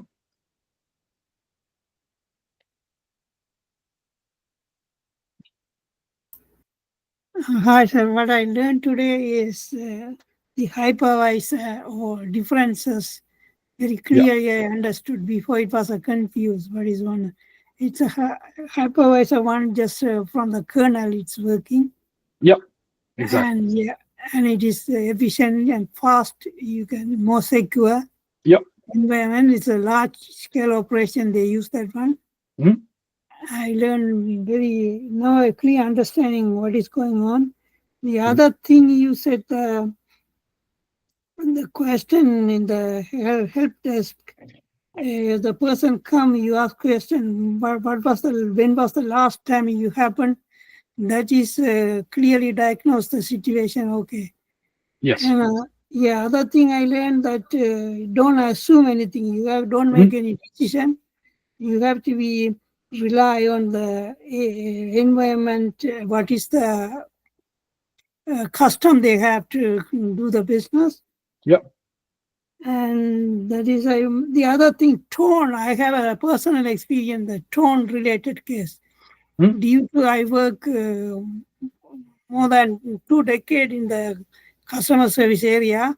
When I was working in the big mall setup, they have one 24-hour gym there, good life. When I joined 12 o'clock, when I go to the duty, I heard a big argument on the floor with the customer and the staff working there, right? This is a big 8 building I have to cover. So I went 2-3 hours round, and then I come back to the desk. This thing is still going on after 3 hours. Then finally they called. She came to ask me to diffuse the situation. You know what I did? Before I go, I know what happened. I didn't even go there. I know what happened. I went there, and you wouldn't believe it. I went there 2 minutes. I just go and talk to the help desk person. I didn't bother at all anything to do with her. 3 minutes, I didn't even say one word. And she left. You know what I did? Because I respect her. Yep. I didn't use my authority on her because they didn't respect her. That's why the problem started. Exactly. And she left. The help desk person asking me, you didn't do anything, and she left. Because they didn't understand the situation, because the help desk person didn't respect her. Yeah. That's why she arguing. Yeah. There's a tone is very important when you go dealing with the areas. 100%. Yeah, I learned a lot of things. Thank you, sir. Thank you. Yeah. Mr. Udesh? Yes, sir. Today uh, I wanna get us more details about hypervisor. Mhm, Sorry, hypervisor, mhm, because this is a new term for me. mhm. Before I thought it's a visualization, or sorry, not that, virtualization, Yeah, virtualization. like Yeah. that. Yeah. So technically, so I just go through with the hypervisor for today. I will Mhm. get some more details about that. And one more thing, the soft skills. That's very important Yes. because the approach for the customers or client or every person, the soft skill and the person who's that Nirda told, like that, the tone is very important to Yes. this job role. So anyhow, whatever matter, approach with a soft skill, with a good tone, I think is essential for this job role. 100%. 100%, man. Yeah, exactly. And it's just not for customer. Even if you look at it in an interview, a lot of people fail is because of the tone and active listening. Those are two things that I rejected people, right? If somebody is not actively listening, and if somebody is not, have the right tone, I will not allow them to work in my team. It's because this is how it works. One bad person into the team will ruin the whole team. So it's very important that if the person is not actively listening, because I can teach them a lot of things, but if they were willing to only learn, right? Why would I take someone in who's not willing to learn? Um, about the team or the company itself. Everybody has to go through learning. I go through learning every single day. But if a person's so arrogant, they don't actually listen, they're not ready to listen. They're not ready to learn. Listening equals learning, right? So if the listening is not there, the learning will never happen. So those type of people will never be put into a job place. And a lot of people, I've been doing this for almost 2 years now. And even you guys are going into interviews. I'll ask you to record and send it to me. And I'll ask you before you send it to me, listen to it at least 2 to 3 times. It could be a one-time interview. Sit down and listen to it 2 to 3 times. You'll understand where you have meant wrong. In some of the places at beginning, you might not let the manager speak fully and you might interrupt them, right? But you might do it unintentionally. But the manager is trying to look for any reason that he might not be a good fit. When I interview someone, I'm not interviewing that they'll be a good fit. I'm interviewing why, what reason they will not be a good fit for the team, right? So, you're there to make sure you set the tone correctly, you set the environment correctly, and you're setting that you will be a successful candidate in the team itself, right? Team in itself, not you. You will bring the team as a successful team itself. So it is very important your tone and the body language and how you open up to the thing, right? And you open to suggestion, you're open to getting feedbacks, you're open to rejection. It all shows the value of you, right? So it's soft skills really does matter. And I think Udesh brought up a good point about soft skill as well. I want to send some. There was a workshop that I worked on. I got some documents. I just have to go through the document, see there's nothing that says that I cannot share it. If not a problem at all, there is a lot of books and things about active and passive speaking. I'll send them to you guys to develop on your soft skill.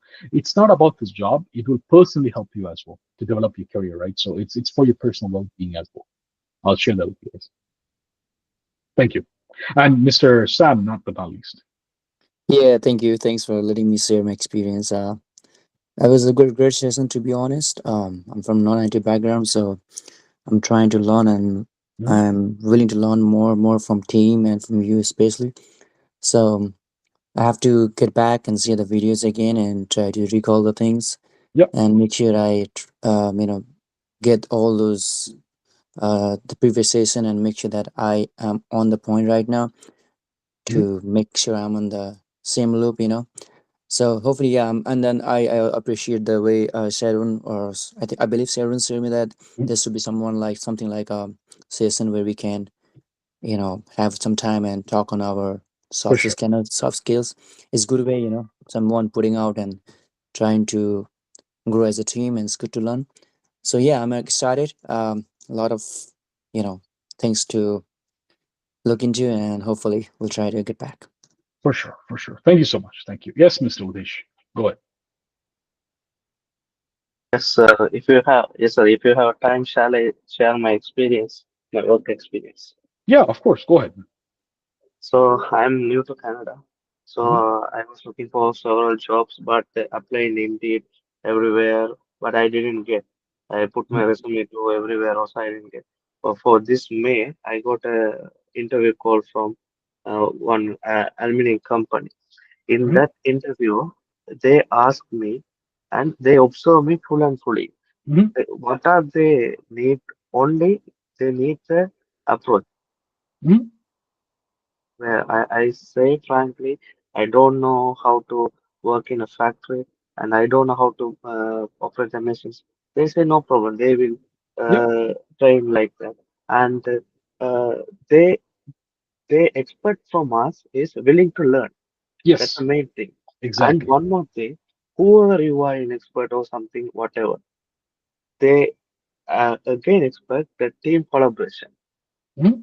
Team collaboration is very important. For here, I don't know about Yeah. this role. While you telling about the team work like that, they also expect. 100%. So most of the company or most of the interviews, they know they are looking for not on the technical or expert skills Yep. only. These 100%. things very important 100%. because the what our willing to learn, our team collaboration, our unity, then uh, the master that our approach, the Yep. politely what a polite approach. So that's my experience. So one interview only I went. So that also without reference, with my approach, they hired me only for seasonal Very contract good. for 4 months. But anyhow, that's a good experience. In my back Mhm. home, that's different. Yeah. In Canada, that's very different. Mhm. So not only talent, we should improve so many things here. That's very Yep. important. Thank you, sir. Thank you. And Udesh, you have brought in a very good point, man. Like, technical skills does not matter. I'll tell you right now, when we hire for almost, so 90% of the hire is for the entry level position and level one, level two positions. Okay. Even level two, too, we don't look so deep into technical. The reason is because if you're an active listener, if you're a good team player, if you have a good communication, if you're willing to learn, we can teach you. All I need is 2 months, month and a half to 2 months to teach you. Uh, 2 months after, you can do 60% of the work for sure. I'm telling you right now, guaranteed. If somebody comes in willing to learn, willing to put in the effort, for 8 o'clock work, they're there at 7:30 to do the job. At 4 o'clock, they're leaving 4:30, 5 o'clock, finishing the work. We know. I see. I am there at 7:30 work. I'm there at 6:30. At 8 o'clock work, I'm there at 6:30, 7 o'clock. I know who's coming in. I know who's leaving last because I'm the one who's there early. I'm the one who's there last. I know. And if I see the person who's willing to learn, I will need only 1.5 to 2 months, maximum is 3 months to learn, teach them complex system, as long as they're willing to learn. But within a year, I know I will move them up to next level. But how many people are willing to learn is very, very slim. The amount of work is hard. We know it's very robotic. It doesn't get very interesting sometimes. It's the same work you're doing again and again and again. But you play as a team player. You're willing to pull your weight plus your team weight. That is a point of success. And the thing is your approach. The communication is very, very important here.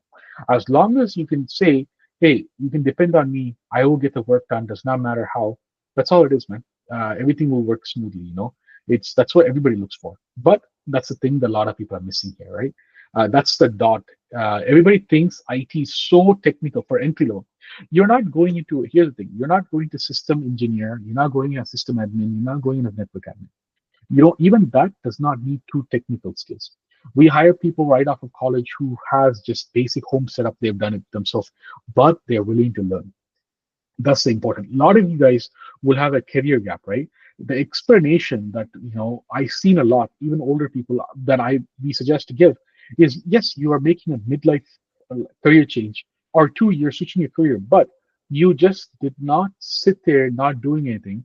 You have attended a class, you have done certification to keep yourself updated, and you're still learning something, right? Which proves that this person, let's say Udesh or Nitran or Annie, Sharon, Sam, Ramesh, you guys are doing something to keep yourself on top of the industry, right? Which shows if you go into a company, you've already learned and got something. You're still learning right to get something, which tells a potential manager that you will do more to learn that the current inward task to get it done properly. And you're there to move up. You're there to work hard and show your passion and learn the work itself and move to the next position, right? You're not there to come in and sit there and just as an entry level for 10 years.